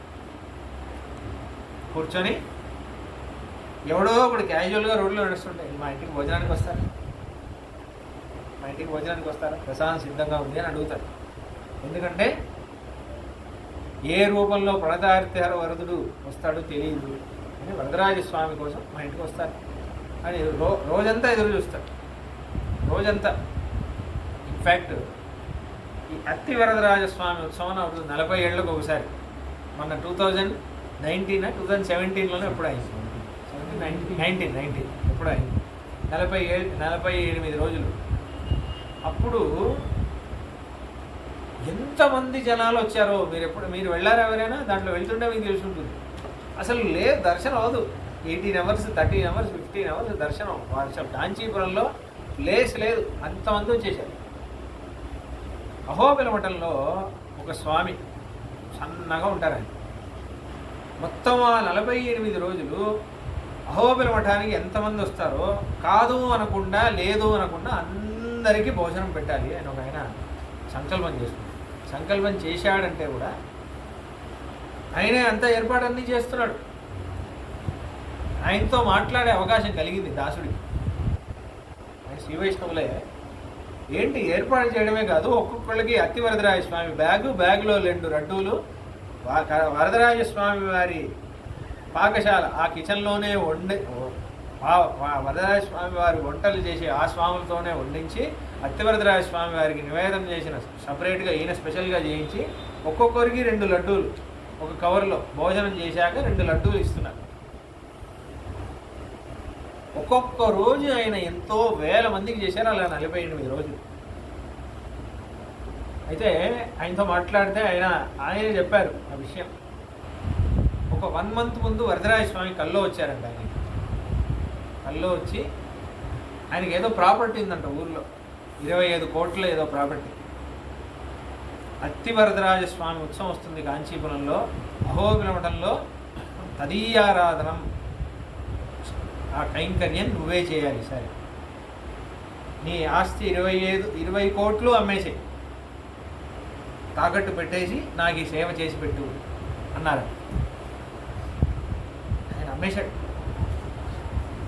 20 కోట్లు అమ్మేసి 48 రోజులు కైంకర్యం చేశాడు. రోజుకి 1,00,000 మందికి అన్నం పెట్టాడు. అయితే ఆయన అన్నాడు కూడా, వరదరాజ స్వామి అన్నారు నేను చేసేసాను, మరి తర్వాత మీ పరిస్థితి అంటే నాకు తెలియదు, వరదరాజ స్వామి చూసుకుంటా.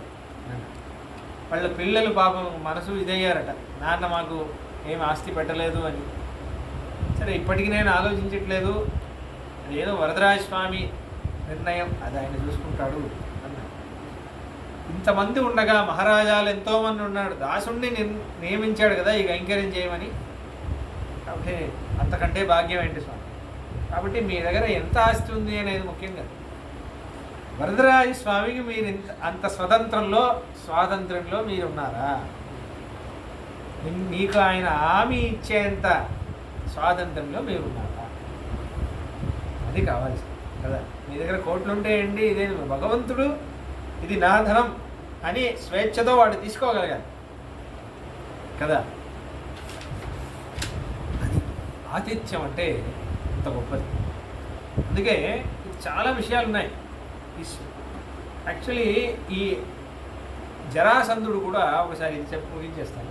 జరాసంధుడు కూడా ఒకసారి ఏమవుతుందంటే, జరాసంధుడు అని కృష్ణుడితో యుద్ధం చేస్తాడు, 17 సార్లు చేస్తాడు, 17 సార్లు ఓడిపోతాడు. అప్పుడు కృష్ణుడే మథుర నుంచి ద్వారకా వచ్చేస్తాడు. వీడు ఓడిపోతున్నాడు కానీ వీడికి బుద్ధి రావట్లేదని ద్వారకా వచ్చేస్తాడు.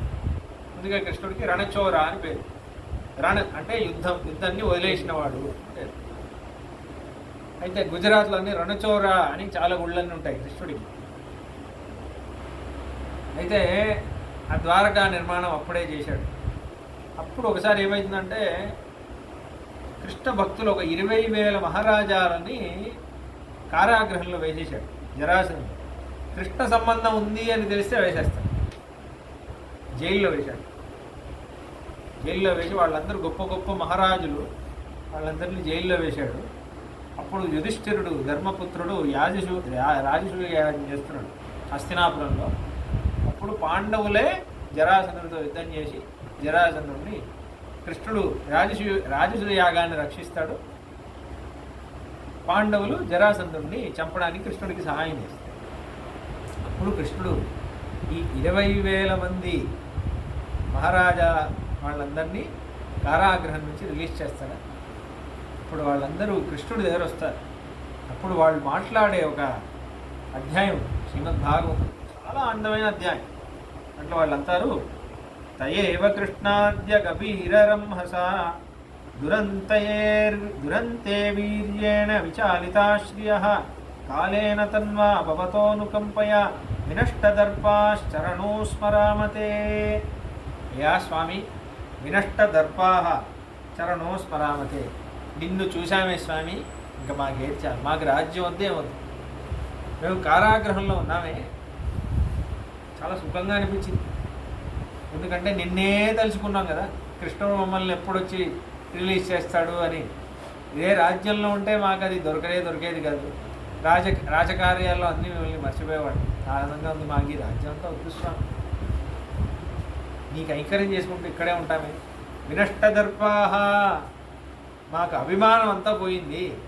చరణం స్మరామతే, నీ కాళ్ళ దగ్గర వచ్చి పట్టుకొని, స్మరామతే నీ కాళ్ళ దగ్గర పట్టుకొని ఇక్కడే గతిగా వచ్చాం.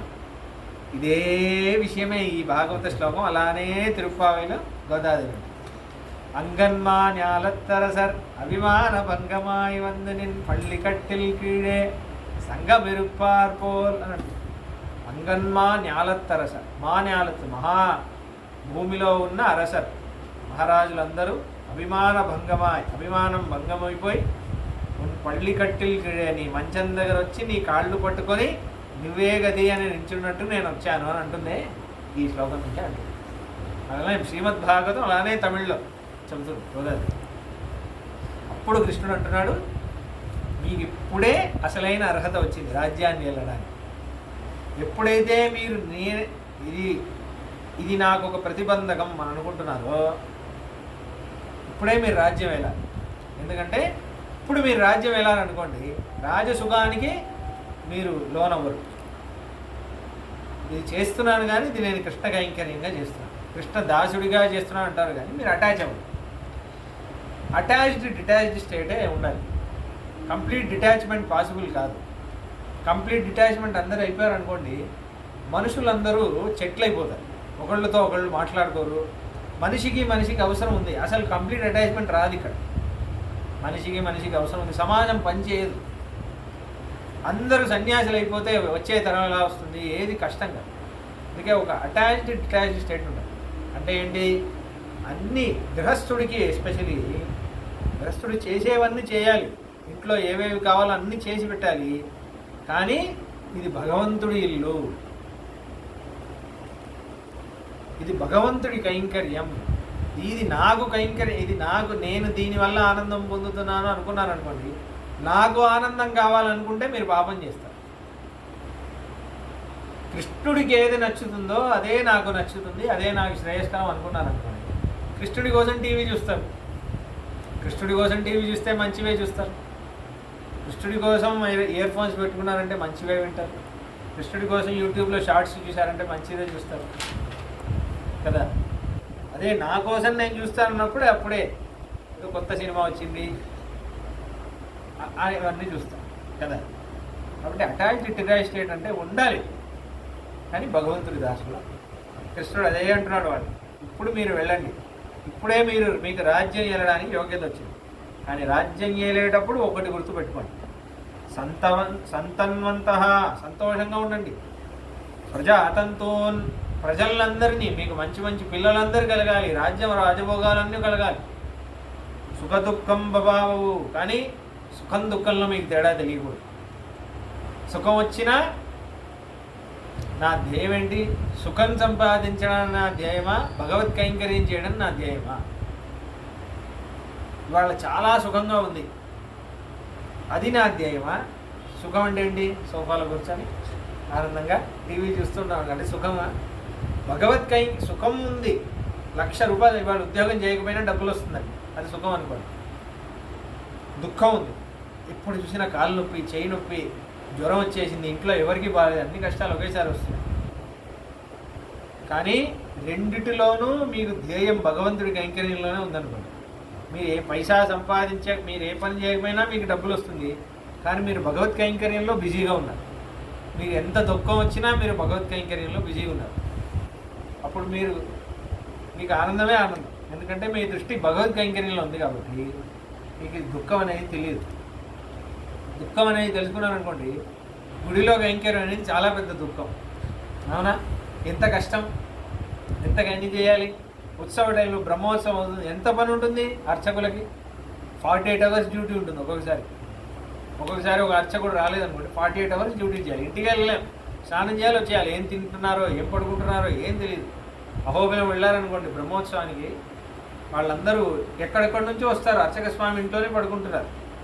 అర్చక స్వామి వాళ్ళు ఏం తింటారు, ఒక చిప్పులో పెట్టుకొని తినాలి, వెళ్ళిపోవాలి ఉత్సవానికి. నెక్స్ట్ అలంకారం చేయాలి, నెక్స్ట్ ఇది చేయాలి.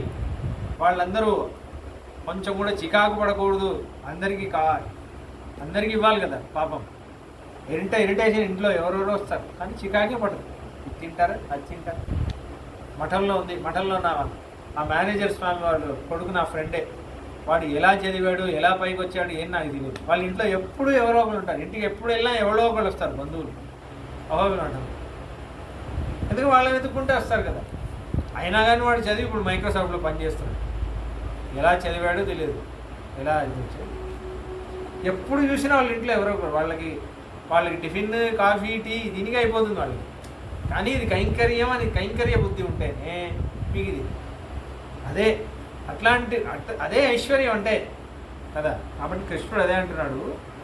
ఏమంటున్నాడంటే ప్రాప్తం చ సేవంతో మచ్చిత్తాం విచరిష్యత. నీకు ఏ సుఖం వచ్చినా, ఎంత సంపాదించినా, ఎన్ని సుఖభోగాలు అనుభవించినా, నన్ను స్మరించడం మర్చిపోతే అదే నీకు దుఃఖం, అదే నీకు దౌర్భాగ్యం. నేను నీ దాసుణ్ణి అనే జ్ఞానం నువ్వు మర్చిపోయావంటే, నేను చేసే ప్రతీది నీ సేవకి, నిన్ను సంతోషించడం కోసమే నేను చేస్తున్నాను, నేను మర్చిపోయావంటే అదే దుఃఖం. డబ్బులు సంపాదించడం దుఃఖం కాదు. మీరు కావాలంటే చూడండి, డబ్బులు చాలామంది సంపాదిస్తారు, కానీ డబ్బులు సంపాదించడం వల్ల ఈ దాసగుణం పోగొట్టుకుంటారు. పేదగా కష్టంగా ఉండడం వల్ల ఒక అడ్వాంటేజ్ ఏంటంటే కృష్ణుడిని స్మరించగలుగుతాం, మనకి కొంచెం దాసభావం ఉంటుంది. సుఖం ఎక్కువైపోయింది అనుకోండి, ఒక్కొక్కసారి సుఖం తప్పు కాదు, అది మన మనస్తత్వంలో ఉన్నదే తప్పు. చాలా గొప్పగా డబ్బులు సంపాదించే చాలామంది భగవద్దాసులుగా ఉంటున్నారు, అలా ఉండగలం. కానీ మనకి అంత పరిపక్వత ఉందా? 1000లో ఒకళ్ళకే సాధ్యం. కాబట్టి నా దగ్గర డబ్బులు నిలకడగా నించోట్లేదండి, ఇలా వస్తుంది అలా ఖర్చు అయిపోతుందంటే పెద్ద కృప, అది చాలా పెద్ద కృప అది నిజంగా. ఎందుకంటే భగవంతుడు మీకు ఏవేవి ఎప్పుడెప్పుడు ఎంతెంత కావాలో అంత ఇస్తున్నాడు కదా. ఇల్లు వాడు నడిపిస్తున్నాడు కదా. నీకు కైంకర్యం నువ్వు చెయ్యి అంటున్నావు కదా, ఇంకేం కావాలి కదా. కాబట్టి భరతుడు అందుకే ఎలా ఉన్నాడు చూడండి, వీళ్ళందరూ ఎలా ఉన్నారు చూడండి. సుఖంలో రాముడిని మర్చిపోయారు, అందుకే రాముడు వదిలేసి వెళ్ళిపోయాడు. రాముడు వెళ్ళిపోగానే ఏడిచారు, కానీ సుఖం రాగానే మళ్ళీ మర్చిపోతున్నాడు రాముడు. అందుకే రాముడు. దాని తర్వాత 5 నిమిషాలు చెప్పొచ్చా, ముగించేస్తాను. ఎందుకంటే ఒక మంచి ఘట్టం దగ్గర ముగించాలి. ఇప్పుడు భరతుడు వెళ్ళాలి. భరతుడు వెళ్ళేటప్పుడు రూట్ అడుగుతాడు స్వామి. నెక్స్ట్ డే మార్నింగ్, స్వామి ఆతిథ్యం చాలా బాగా ఇచ్చారు, సంతోషం. ఇంకా నేను రూట్ ఎలా వెళ్ళాలి చెప్తే నేను వెళ్తాను అని. నేను వెళ్తానంటే నువ్వు చిత్రకూటం వెళ్ళాలి, యమునా నది దక్షిణం ఒడ్డు వైపు నడుస్తుంటే నీకు 2 దారులు కనిపిస్తాయి. మళ్ళీ రైటే తీసుకో. నడిచి వెళ్తూ ఉంటే అక్కడ నీకు సుందరమైన పర్వతాలు, మందాకిని నది కలుగుతుంది. అక్కడ ఒక కుటీరం ఉంటుంది, వాల్మీకి మహర్షి ఆశ్రమం ఉంటుంది. పక్కనే ఒక సుందరమైన కుటీరం ఉంటుంది, దాంట్లోనే మీ అన్నయ్య ఉంటున్నాడు. వెళ్తే సీతా, లక్ష్మణ, రాములు అక్కడే ఉంటున్నారు, వాళ్ళని వెళ్ళి కలవచ్చు, సేవించుకో, అందరినీ తీసుకెళ్ళి సేవించు, చాలా హాయిగా ఉంటున్నాయి. దాని తర్వాత వెళ్ళేటప్పుడు ఏమవుతుందంటే చాలా కౌసల్య, సుమిత్ర, కైకేయి వీళ్ళందరూ అప్పుడే వచ్చి భరద్వాజ మహర్షికి దండం పెట్టి వెళ్తారు. ఇప్పుడు కైకేయి ఏం తినలేదు పాపం. వీళ్ళందరూ పాపం రాముడు లేడు అనే దుఃఖంలో ఉన్నారు కదా. కౌసల్య ఏం తినలేదు. కౌసల్యమ్మ చాలా వణుకుతూ ఉంది, పాపం నీరసం అయిపోయి. వణుకుతూ ఆ నీరసం అయితే భరద్వాజ మహర్షి కాళ్ళని ఎలా ఒక్కొక్క అడుగు పెట్టి భరద్వాజ మహర్షి కాళ్ళని గట్టిగా పట్టుకున్నాడు.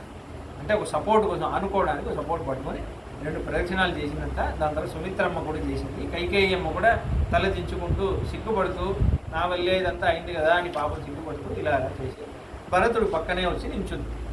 ఇప్పుడు భరద్వాజ మహర్షి ఒక ప్రశ్న వేస్తున్నారు.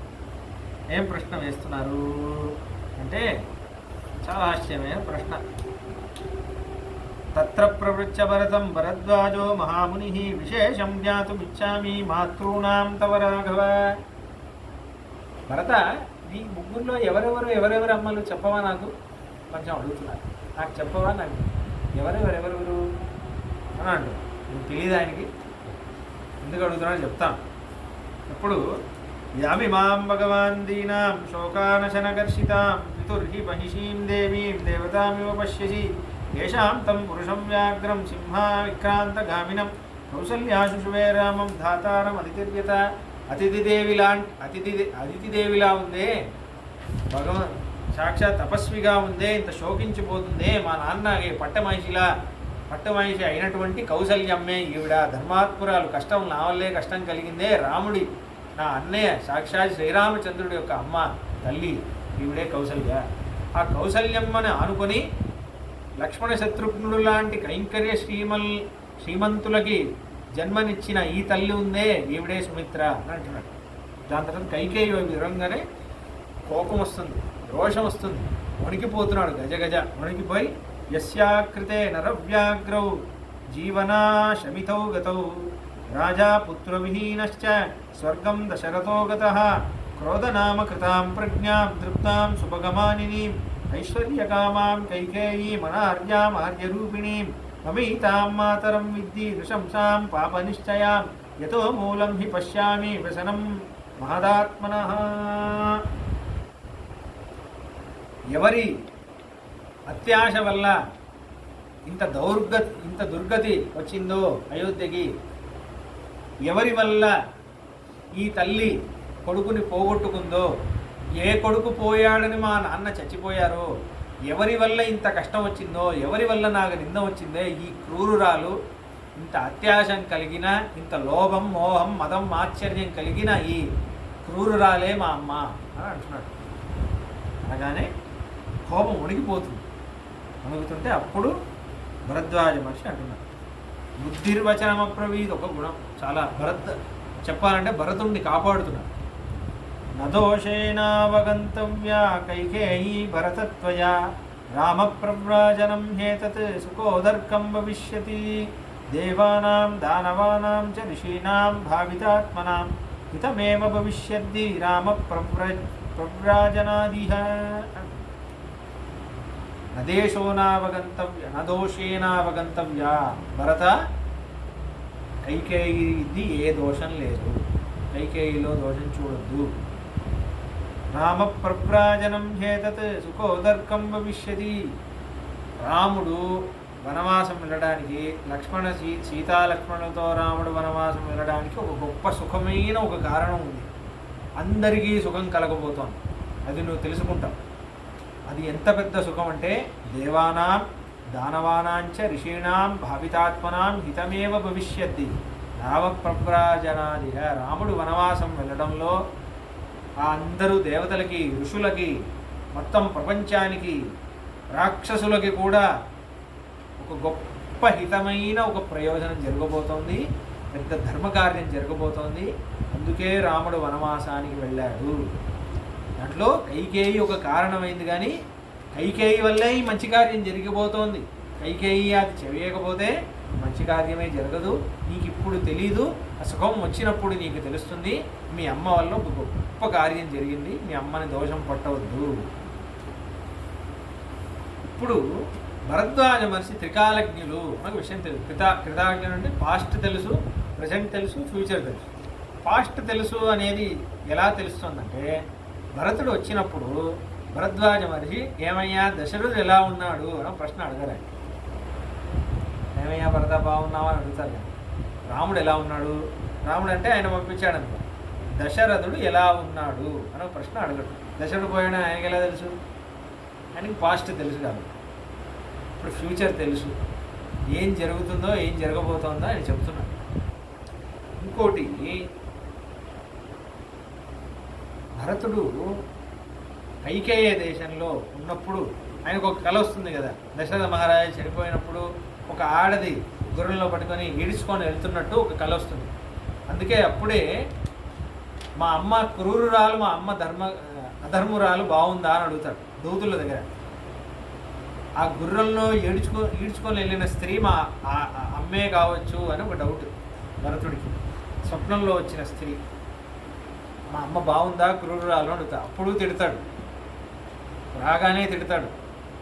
కౌసల్యమ్మ దగ్గర మాట్లాడేటప్పుడు తిడతాడు, శత్రుఘ్నుడి దగ్గర మాట్లాడేటప్పుడు తిడతాడు, వశిష్ఠ మహర్షి దగ్గర మాట్లాడినప్పుడు తిడతాడు, మళ్ళీ గుహుడి దగ్గర తిడతాడు, ఇక్కడ వచ్చినప్పుడు తిడతాడు.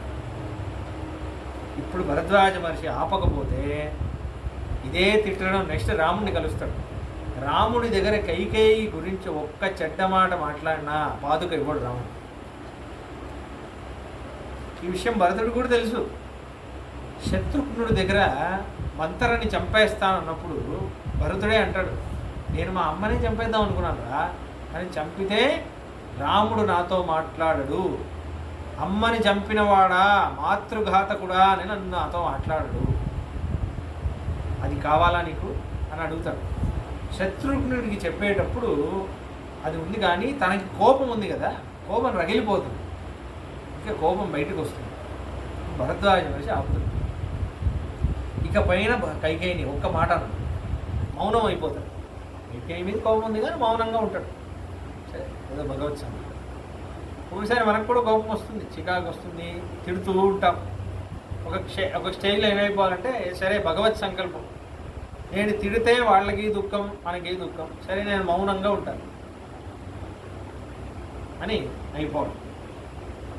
అయితే ఇప్పుడు ఏమైంది, భరతుడికి పాదుక రావడానికి ఒక ముఖ్యమైన కారణం భరద్వాజ మహర్షి అపరాధం జరగకుండా ఆపుతున్నారు. అది చెప్పగానే భరతుడికి అర్థమైపోయింది. అభివాద్యతు సంసిద్ధ కృత్వా చైనం ప్రదక్షిణం ఆమంత్ర భరతం సైన్యం యుజ్యతామిది చాబ్రవీత్. వెంటనే అభివాదం చేసి, అలాగే స్వామి, అదే భరతుడు చెప్పింది వింటున్నాడు. మీకు తెలియదు స్వామి మా అమ్మ గురించి అట్లా త్రికాలజ్ఞ చెప్పంగానే వింటున్నాడు. దాని తర్వాత ఒక్క మాట మాట్లాడినట్టు చరిత్రలో లేదు. కైకేయి గురించి చెబితే రాముడి కోపం వస్తుందంటే వస్తుంది. ఒకసారి లక్ష్మణుడు మాట్లాడతాడు ఆరణ్యకాండలో, అది వస్తే చూడండి. బాగానే చెప్తున్నావు కదా, కైకేయిని ఎందుకు చెప్తావు, ఆపు అక్కడ అని అంటాడు రాముడు. వచ్చినప్పుడు చెప్తాను. అయితే అది భరద్వాజ శాసన పరిగృహీత విచిత్ర చిత్రకూటగిరి కటకతట రమ్యావస ప్రణత భరత ముకుటతట సుఘటిత పాదుకాగ్రియాభిషేక నిర్వర్తిత సర్వలోక యోగక్షేమ అని వస్తుంది మహావీర విభవం. కాబట్టి ఆ భరద్వాజ మహర్షి అనే అనుగ్రహం ఉందే, అది భరతుడికి చాలా ప్లస్ అయింది. ఇంత ఆచార్య అనుగ్రహం పొందిన భరతుడు నెక్స్ట్ రాముడిని కలుస్తాడు, పాదుకా తీసుకోవడం. ఇంకో నెక్స్ట్ ఎపిసోడ్లో పాదుకా విషయం వస్తుంది. నెక్స్ట్ ఎపిసోడ్లో రాకపోతుంది, ముందు కొంచెం చరిత్ర ఉంది. ఆ నెక్స్ట్ ఎపిసోడ్లో పాదుకా ప్రభావం వస్తుంది. దాని తర్వాత పాదుకా ప్రభావం ఒక 4-5 ఎపిసోడ్లు అది చూడాలి. ఆ విషయం అంతా చూద్దాం. మంగళం కౌశలేంద్రాయ మహనీయ గుణాబ్దయే చక్రవర్తి తనూజాయ సార్వభౌమాయ మంగళం. ఏమేతత్ పురావృత్తం ఆఖ్యానం భద్రమస్తు ప్రవ్యాహృత విశ్రబ్దం పరం విష్ణు ప్రవర్తతాం. లాభస్తేషాం జయస్తేషాం కుతస్తేషాం పరాభవః. ఈశాన్యేవరశ్యామో హృదయే సుప్రతిష్ఠితః. కాలే వర్షతు పర్జన్యః పృథివీ సస్యశాలినీ. దేశోऽयं క్షోభరహితో బ్రాహ్మణాः సन्तు నిర్భయాः. కావేరీ వర్ధతాం కాలే కాలే వర్షతు వాసవః. శ్రీరంగనాథో జయతు శ్రీరంగశ్రీశ్చ వర్ధతాం. చతుర్ముఖేశ్వరముఖైః పుత్రపూత్రాదిశాలినే. నమః సీతాసమేతాయ రామాయ గృహమేదినే. జయతి యతిరాజసూక్తిः జయతి ముకుందస్య పాదుగాయుగళీ. తదువేదనాస్త్రివేదీ భవందేంతో జయంతి విశంతః. కవితార్కికసింహాయ కళ్యాణగుణశాలినే శ్రీమతే వెంకటేశాయ వేదాంతగురవే నమః. స్వస్తి ప్రజాభ్యః పరిపాలయంతాం న్యాయేన మార్గేణ మహిమహీషాः. గోబ్రాహ్మణేభ్యः శుభమస్తు నిత్యం. లోకాः సమస్తాः సుఖినో భవంతు. జై శ్రీరామ్. జై శ్రీరామ్.